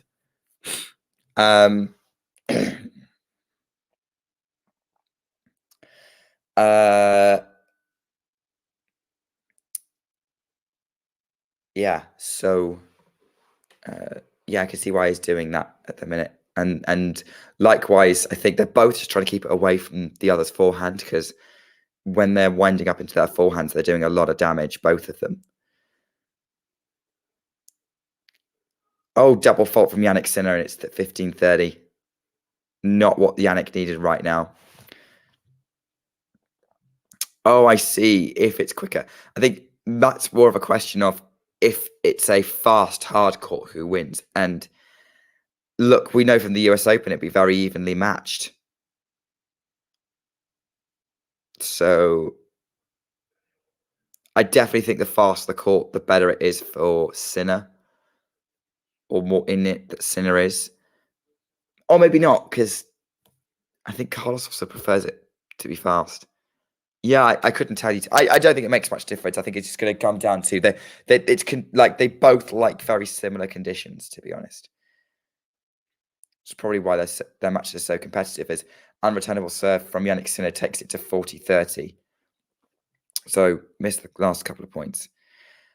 What do you mean by killing the slice ghost? Interesting comment. Interesting comment. They're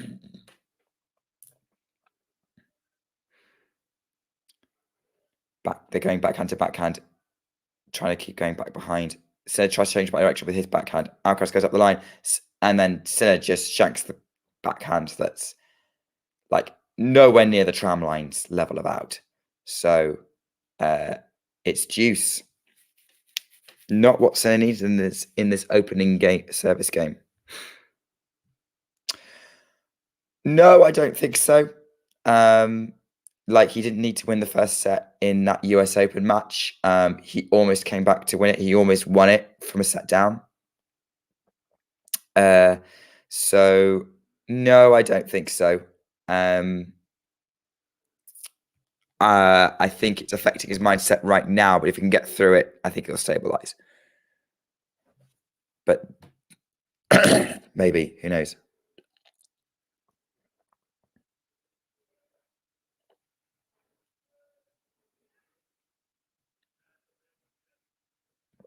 Alcaraz tried to go up the line with a forehand and just missed, so it's advantage to Jannik Sinner right now. Yeah, this is an interesting one. Very interesting. To the running at the minute. Again, Alcaraz tries to go for the passing shot and he gets it just in. Like Sinner comes in, Alcaraz hits a running passing shot and it ends up landing literally plumb on the line, plumb on the tram line. Yeah, like Sinner came in off the back of a really good approach shot. Alcaraz just scoops up. Sinner leaves it. It lands on the line. Brilliant shot. Agreed. Agreed, Ghosty. Like it's back to juice. It's back to juice. Bit of Alcaraz magic there. I mean, what else do you expect? Alcaraz scoops that one up. Forehand attack by Alcaraz. They're going forehand to forehand. Forehand Alcaraz. Forehand Sinner. Forehand Alcaraz up the line. Backhand Sinner. It's into the net. And it's break point to Carlos Alcaraz. It's his advantage. Great aggression from Alcaraz. Really pressing, putting Sinner under pressure, moving him around like that backhand on the run. Really difficult for him to pick up. Goes in the middle of the net. They're both 1 from 2 on break points. Will Alcaraz be 2 from 3 or 1 from 3 after this point? Will Alcaraz be a set and a break up? The momentum seems to be with him, with the Spaniard right now. As Jannik Sinner serves, tries to go out wide. Alcaraz good returning play, but Sinner puts it into the net. And it's game to Alcaraz. 1 set to love, 2 games to love in the second. Alcaraz is in control right now, and he's heading for an Indian Wells final. And in many ways, it's deserved because he only narrowly missed out on that Indian Wells final. I mean, the only reason he didn't win against Nadal last year in their semi-final was just Rafa being Rafa and just taking a moment of magic at a critical point to take over. I think an Alcaraz versus Fritz final would have been very different. I think Alcaraz probably would have won it. So part of me thinks that Alcaraz has been coming for this title for a while. And if he closes this out, I definitely have him as favourite against Medvedev, even though Medvedev's on this winning streak. But hey, if they both bring their best tomorrow, it's going to be an epic. Time zone for it sucks for me, though, because I think it's probably going to be in the middle of the night. But at least I can watch Sabalenka versus Rebecca in the women's final. Drop shot Alcaraz on the forehand to go 30 love up. He's just playing with Sinner now. I think Carlos has got a good chance at winning Wimbledon, actually. He definitely seems pretty comfortable on grass. He seems comfortable on all surfaces. I think the only reason he didn't get further at Wimbledon was Sinner being amazing when they played in the 4th round. I think Carlos would have struggled against Djokovic. Yeah, I think Carlos may well. I'm not going to say will for sure, but I think he may well win Wimbledon. And I think it's a sign that like he and Yannick Sinner are like have cracked grass pretty early on. Sinner goes on the attack with his backhand, goes back behind on the forehand. They're trading forehands in the minute. Sinner tries to move Alcaraz around, trying to keep everything on his forehand, takes the Alcaraz backhand. They're trading backhands now. Sinner then tries to go inside out on the forehand. Looped up backhand from Alcaraz. Sinner attacks. That backhand did look out, and it was finally called out from Alcaraz, and it's 30-15.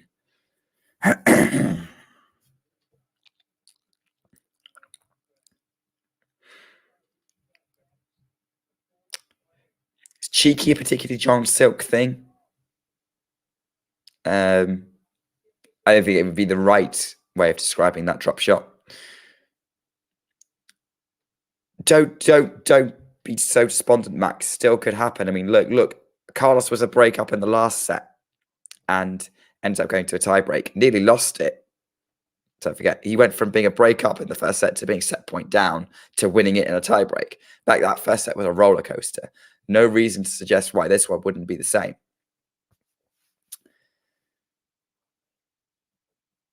Second serve from Alcaraz. Sinner attacking on the backhand return. They're trading backhands again at the minute. Alcaraz changing direction. Sinner trying to change direction with the forehand. Now they're crossing forehands. Here we go. Backhand, forehand up the line from Alcaraz. Sinner backhand. Now they're trading backhands again. Sinner tries to go for the angle, and Alcaraz struggles to pick it up and puts it into the net, and it's 30 all. See what I mean, Max? Not over yet. Not over yet by any means. Oh, yes. Now, yeah, and that was a really good rally. Again, moving each other around, trying to attack the weakness, trying to mix things up. And it ended up being just Sinner going for it a little bit on the backhand, put Alcaraz on the slight disadvantage, and resulting in the Spaniard putting it into the net and it going to 30 all. And now he's serving again, goes up the middle this time, scrambled return from Sinner. Alcaraz drop shot, Sinner comes in. Alcaraz tries to go for the lob passing shot. Sinner actually picks that, tries to get it, but probably should have run back a bit to get it, to be honest. And he didn't even get the ball over the net. Just goes to the side. 40-30 for Alcaraz. Exactly, tennis can turn on a dime. We've seen that happen so many times.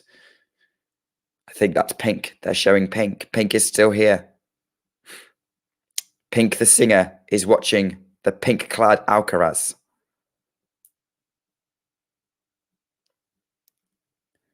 Who serves up the middle again. Sinner gets the ball back into play. Alcaraz goes up with his forehand to the Sinner backhand. Tries to change the direction cross court. Oh, hooks it. Sinner's running around. He's picking up everything in the minute. Sinner. Alcaraz at the net, trying to volley. Sinner's trying to scramble it, lobs it. Alcaraz back behind the volley. What a rally this is. Sinner sort of weird, sort of slice volley. And Alcaraz tries to lob Sinner and successfully does it. Sinner can't get to it. And it's game to Alcaraz. What a rally. So much court coverage from both, up and down the court. Really wish my voice would let me be more enthusiastic here. I am so sorry, everyone.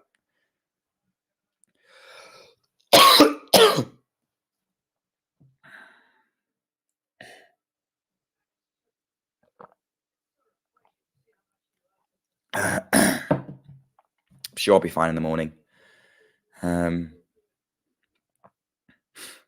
Yeah, if you can find highlights at that point, watch it. But yeah, it is 3-love Alcaraz. It's just the one break. I think if Sinner goes down a second break, it's over.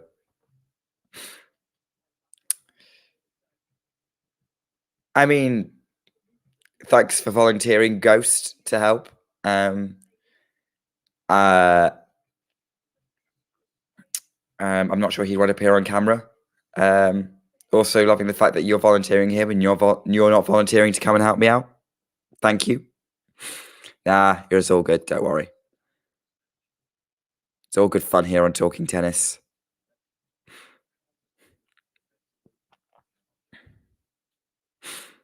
So yeah, change of ends.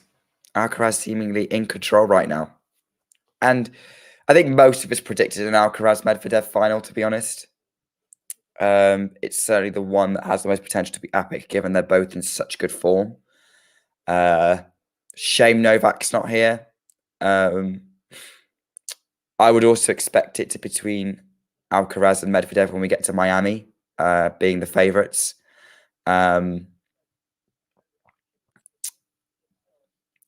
Which would also be good. Good battle. Although I'd back Medvedev on that one because I think the courts will be quicker. As Sinner serves to try keep himself just sort of on Alcaraz's tail, but he's on second serve. So tries to go back behind on a forehand, and yeah, that works. Pretty much lands on the line. Alcaraz tries to get to it, puts it in the bottom of the net, but that was just a really good forehand.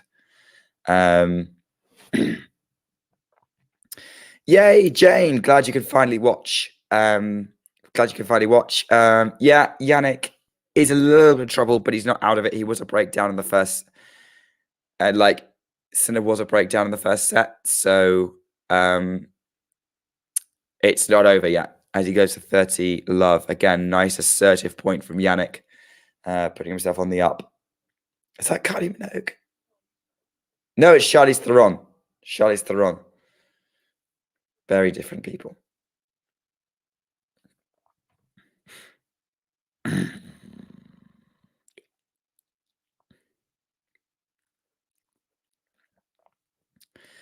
Yeah, Keira Knightley's cool. I think I've only really seen her in Pirates of the Caribbean. I can't think of what else I would have seen her in. But yeah, she seems all right. Yeah, it's Charlize Theron. I don't know why I thought it was Kylie Minogue. Those are two people who don't actually look that similar. But yeah, some good songs from Kylie. I Can't Get You Out of My Head being absolute classic. Sinner can't get Alcaraz out of his head, although he's doing pretty well at sort of resilient, staying resilient. He's 40-15 on his serve.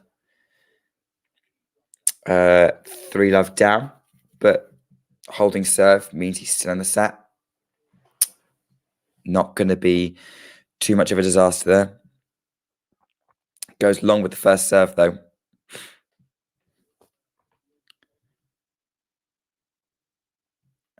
I mean, look, stick around. I'll come up with any kind of pun you want. Oh, lovely. Passing shot attempt from Sinner that Alcaraz tried to pick up and put it in the net.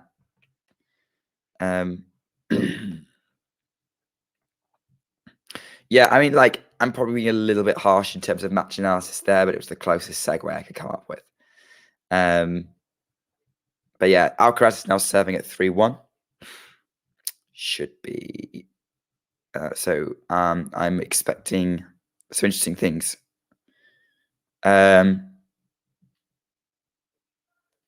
Oh, now I get why you mentioned Bend It Like Beckham Ghosty, because Charlize Theron was in it. I've not actually seen the film, so. Oh, what a shot from Alcaraz to go 15 love up. That was monstrous, but,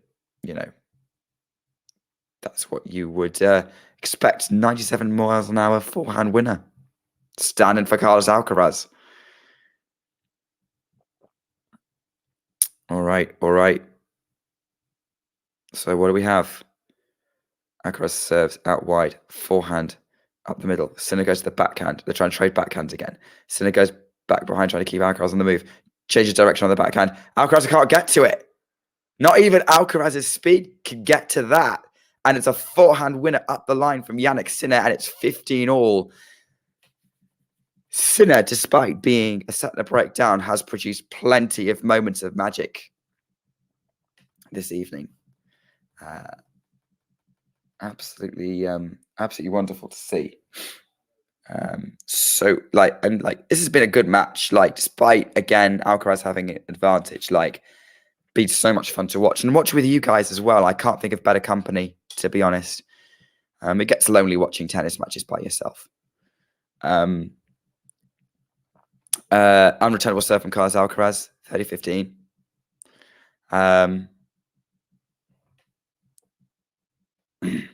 You bet behind Ghost. Maybe it's my European television coverage giving me a bit of an advantage. I don't know. Alcaraz goes up the middle with his serve, then goes to the forehand. Sinner backhand to the Alcaraz forehand inside out. Goes up the line again, Sinner. Alcaraz moving him around. Sinner still gets that back into play. And Alcaraz puts the forehand into the net, trying to go on the attack, and it's 30-all. And Sinner is doing such a good job, as he has all match, of scrambling everything back into play that he possibly can.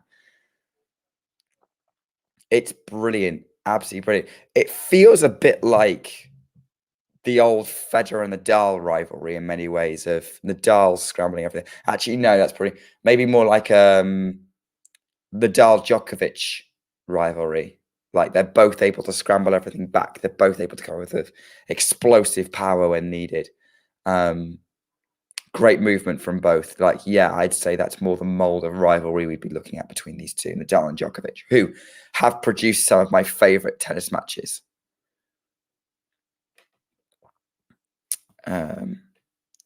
Once again, on par with the Humor Ghost. Game point Alcaraz 40-30, but that was a let on the first serve.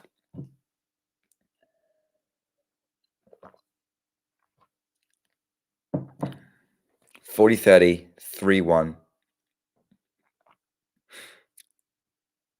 What have we got? Oh dear, puts that first serve into the net, so it's a second serve. Not ideal for the Spaniard.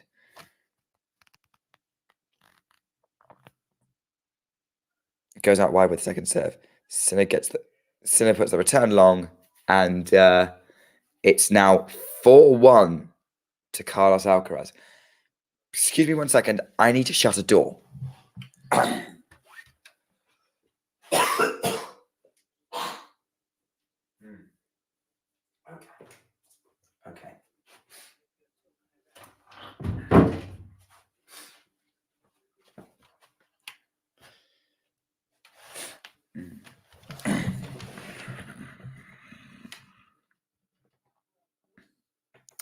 I mean, yeah.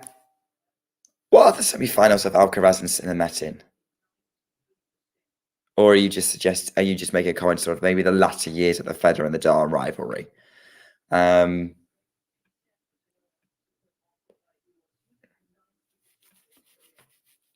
looking forward to the first big final these two play. I mean, they've played a 250 final against each other. Yeah, I agree. I think Jannik's going to have to dig deep on it. I mean, it's only the one break, but the pressure on his serve is going to be pretty huge to make sure he can keep up. Any slip from Jannik at this point, and this match is going to be done pretty quick.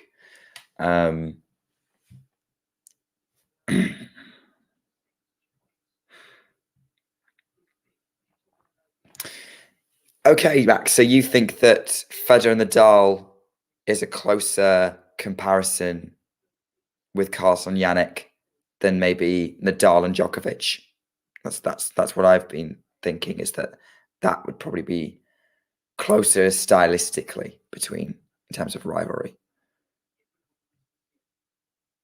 Why do you think Sinner looks winded? I haven't seen anything that's making me think he's struggling.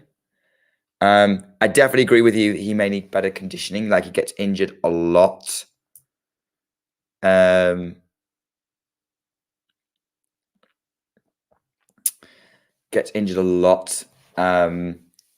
he definitely needs to improve his fitness. Oh, what a winner from Jannik Sinner on the forehand in this opening point. 15 love. Yeah. Nice setup there. Just winds up, forehand up the line, winner. Too good. I think Sinner is stylistically like Djokovic. Alcaraz is his own person. I'm just talking about sort of the rally dynamics the two of them have. So the rally dynamic between Nadal and Djokovic is similar to the rally dynamic between Sinner and Alcaraz rather than necessarily sort of dynamics as individual players. As Alcaraz drop shots and Sinner can't get to it, it's 15-all. I mean, let's face it, Nadal does not play that many drop shots. Drop shots is more of a Djokovic thing. And the creativity that I see Alcaraz put out there, I would say is more like Federer, which I know is going to upset a lot of people, but I think Federer's hot shots are a lot more creative and inventive, whereas Djokovic and Nadal are very impressive feats of athleticism, but in terms of like the kind of tennis I like to see, Roger came up with some incredible stuff, and Alcaraz is almost there, and almost like that. Although I will say that I still prefer watching kind of the stuff that Roger seemed to invent on the spot. But that's enough Federer propaganda for me for a while. It's 15-30. I think most of us had Carlos as their winner, actually. The backhand of Sinner. Good. No into around at the minute. Trading backhand. So tries to change direction with the forehand. Alcaraz goes back with his forehand. They're now trading forehands now. Carlos loops his. Sinner changes the backhand. Carlos goes up the line with his. Carlos is trying to go up the line now, trying to move Sinner around. Sinner changes direction on the backhand. Carlos puts it into the net, and it's 30-all. Good rally from Sinner, resilient, changes it up when needed. Good tactics from Carlos. Just Sinner just stayed in it.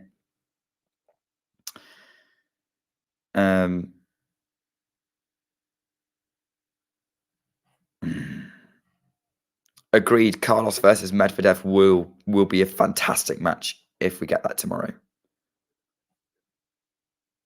We're okay with random max. Shows we're human. We get to have some great conversations here. And I assume it's this comment you're referring to. I would say yes, but some shops, like you can find a fish bar, fish and chip shop pretty much anywhere in the UK, on any street. But if you get a bad one, it's not great. So just get some local recommendations. As Sinner puts a forehand into the net. Completely agree. I think that's what Sinner.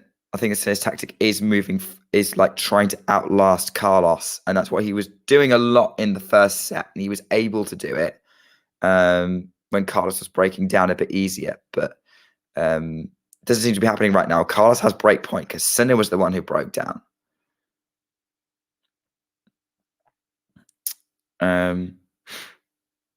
So here we go. Sinner.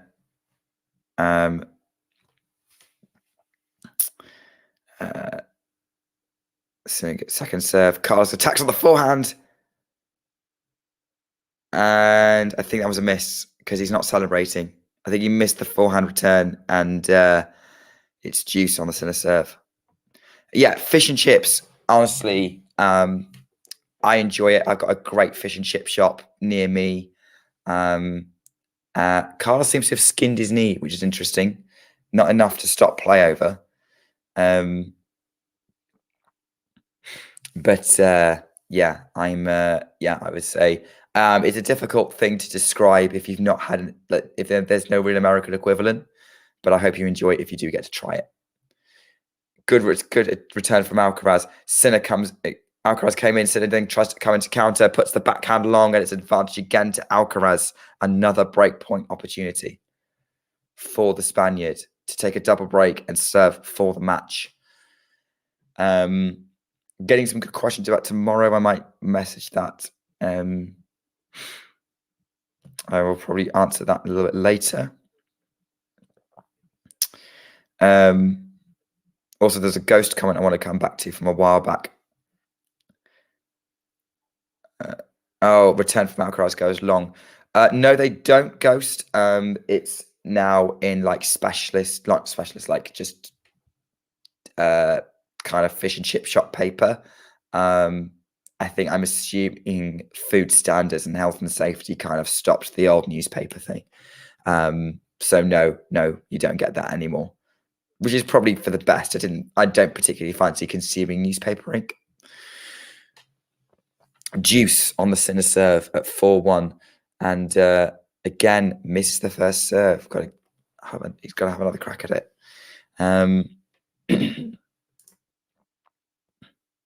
Serves. Alcaraz attacks on the forehand. Sinner scrambles that one back in place. Carlos comes in to finish and does so, and it's his advantage again. Break point. Comes into the net, finishes it. Job's done. Newspapers are still a thing. Definitely in the UK, they still seem to sell well, particularly with the older generation. I mean, my dad's not going to be happy with me putting him in that category. He's still under 60, but he still buys a newspaper. But I would say anyone under the age of 50 doesn't really buy them anymore.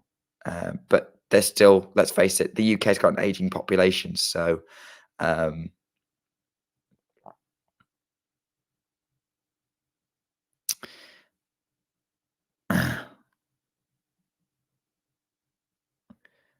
vinyl's cool. I mean, I don't own any, but I'm glad they're still a thing.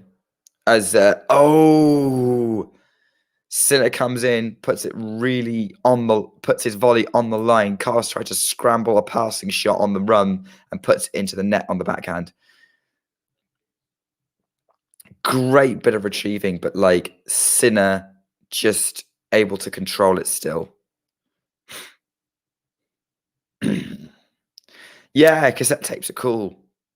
I don't know whether they'll come back into fashion. They're probably not very environmentally friendly. I think Sinner's put quite a lot of fight in, to be honest. I think Carlos has, the courts favoured Carlos a little bit more today. And just a couple of moments where Sinner, I think that tiebreak could have gone either way. And I think it was just Sinner's least clutch moment that cost him. It was just 1 point, and that's often what it comes down to in tennis. As Sinner has game point, missed the first serve.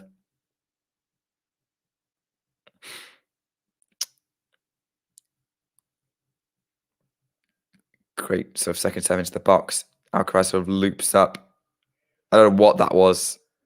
If it was meant to be a drop shot, that was a disaster because that ends up over the baseline from Alcaraz. As Andre Agassi matters in the crowd, Sinner holds. It's 4-2 to Alcaraz, only the one break. Okay, got some good discussion questions coming in at the minute. Ghost is saying Carlos and Tommy Paul, best movers on tour on the men's side.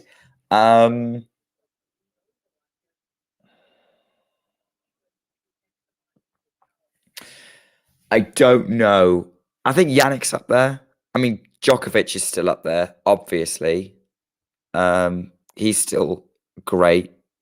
Not going away. I think Djokovic is probably one of the best movers on the ATP tour still. I think Jannik's pretty good as well, actually, on his day. As Carlos puts a forehand into the net off the Sinner return, it's love 15. I'm kind of torn because I enjoy hanging out with you guys and I want this match to be good and competitive. But if I'm really honest with you, it's, I'm not going to complain if I get to go to bed because it is currently 12:42 a.m. over where I am. And my neighbor might also be grateful for that. But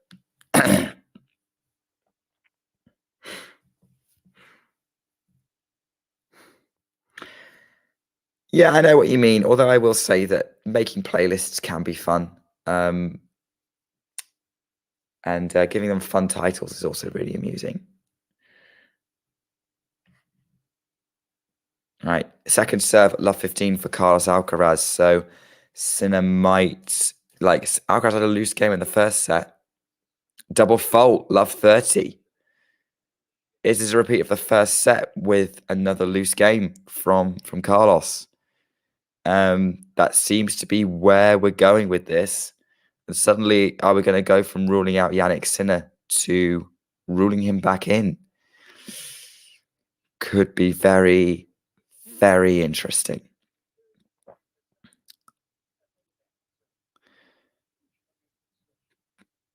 Critical point here. Love 30.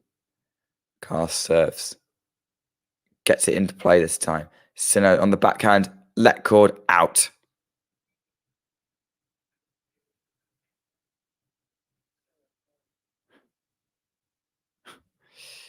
That was unfortunate from Sinner. That cord just bounced it into the tram lines, and it's 15-30. Alcaraz starting to work his way back up out of the hole he's dug himself into. Yeah, good shout, Shelton. Good mover. Sinner return goes long, 30 all. Agreed, Peaches.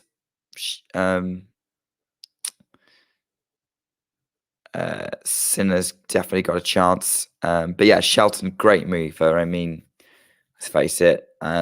He's got a lot of developing to do, but he's got a good chance.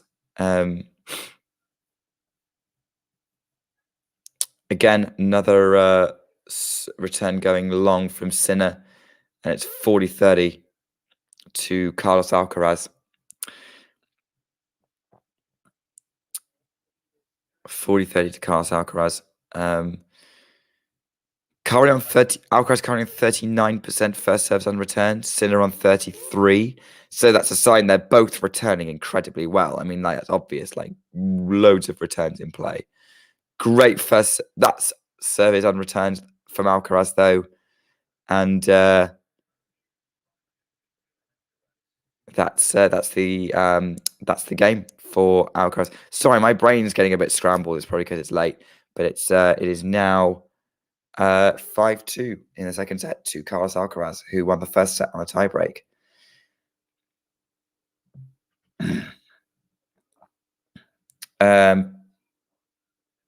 Right, let's go back and see some of your comments because there was some really good stuff here. In terms of Federer and Nadal finals, Ghost, if you're talking just slams, they played each other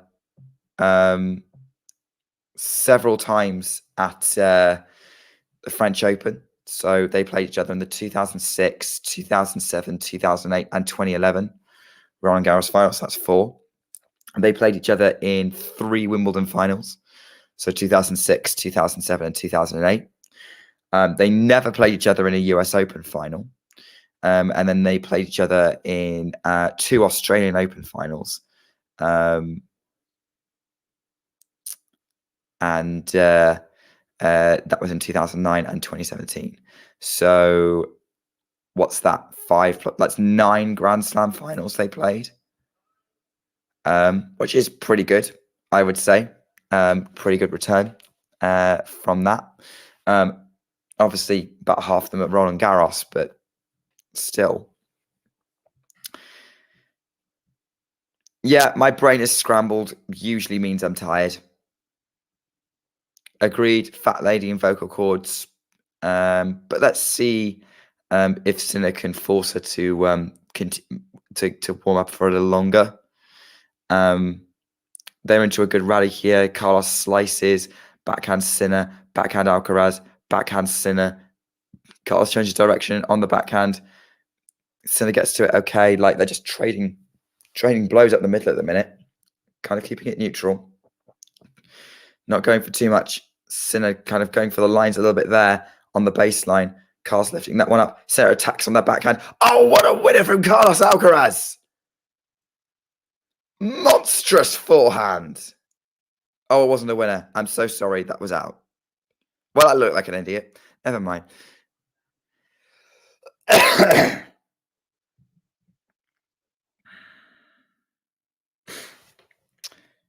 You get hard-boiled brains, but those are for stubborn people. But us Brits like a good scrambled egg, particularly in a cooked breakfast.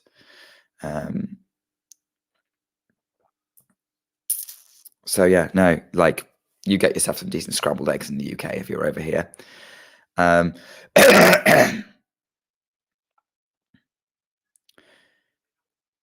Sinner goes long with the forehand. It's 15-all. Alcaraz 3 points away, potentially.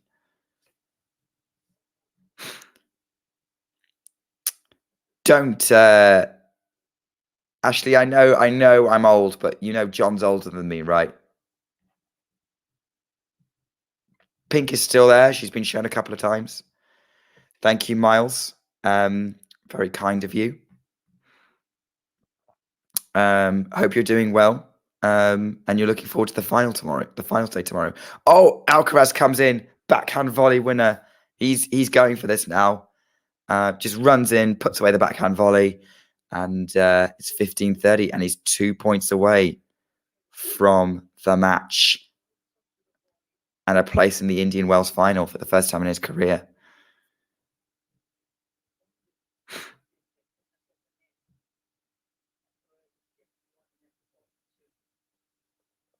When did Carlos and Mehdi last play? I don't know if they've ever played, have they?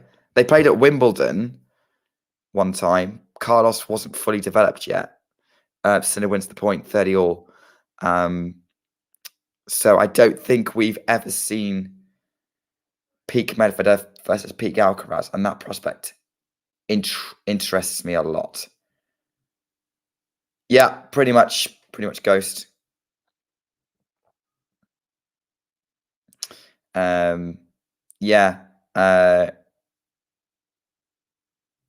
Look, I know we're older, but you know, basically is what I'm saying. He's got no sympathy, essentially, for us oldies.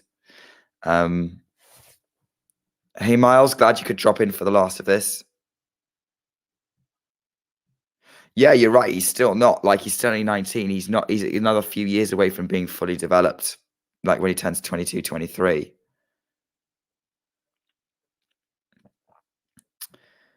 Miles is a great commentator, and I will tune to hear any commentary he gives. Great rally going on here, by the way, at 40-30. And Sinner puts that forehand win away from mid-court. Great job, Jannik Sinner. Hold serve is making Carlos serve it out. Yeah, when's the next podcast, Miles? 5-3 second set. Alcaraz is serving for the match.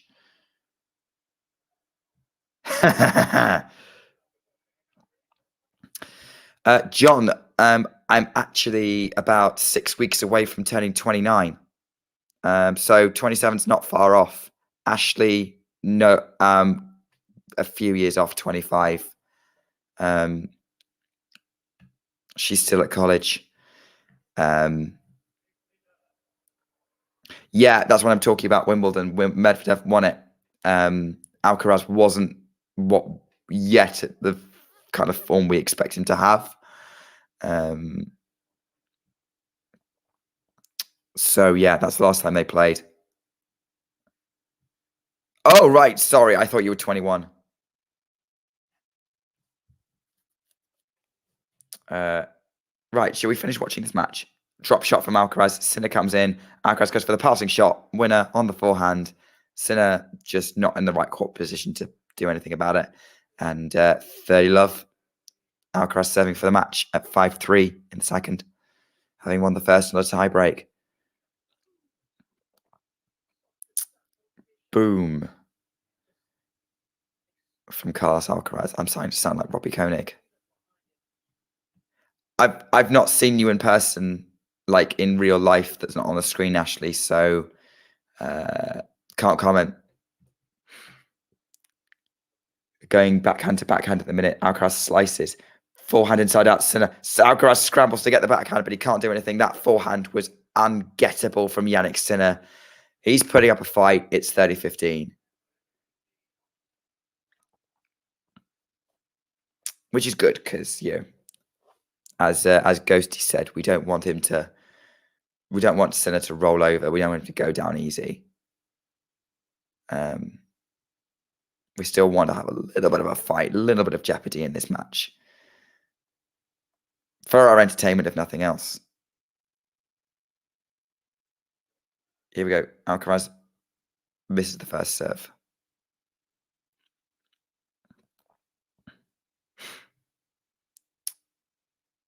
We got second serve. Backhand in play. Oh, what an attack from Alcaraz on the forehand. Sinner bringing his own monster forehand that Sinner can't get hold of. And it's 40-15. Carlos Alcaraz has 2 match points on his serve. Is he going to get the first one? Is he going to get the second one? Let's find out. Let us find out indeed.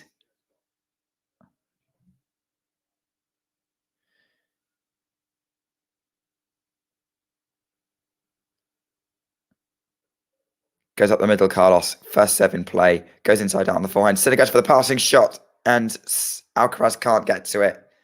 Gets a racket on it, but he can't control it. And it's 40-30. Sinner still fighting. This is what marks a champion. It's weird to me still that he's yet to... He's only ever had one big final in his career. He's a 500 champion. He's a 1,000 semi-finalist, Grand Slam quarter-finalist. 1 set away from a semi-final. Anyway, body serve from Alcaraz is in. Mid-court return. Great game, set, and match. Carlos Alcaraz, who just puts it away. Thanks for the $2, Ghost. Much appreciated. There's an embrace at the net. Great winner from Alcaraz to finish. Great match from the Spaniard. I'm excited for tomorrow. For the match between Alcaraz and Medvedev. I think that's going to be great. I think it's going to be interesting to see what Alcaraz can do to break down Medvedev. What kind of creativity he's going to bring to the table. Yes, agreed, Peaches. That's just going to be awesome. Thanks, Jane.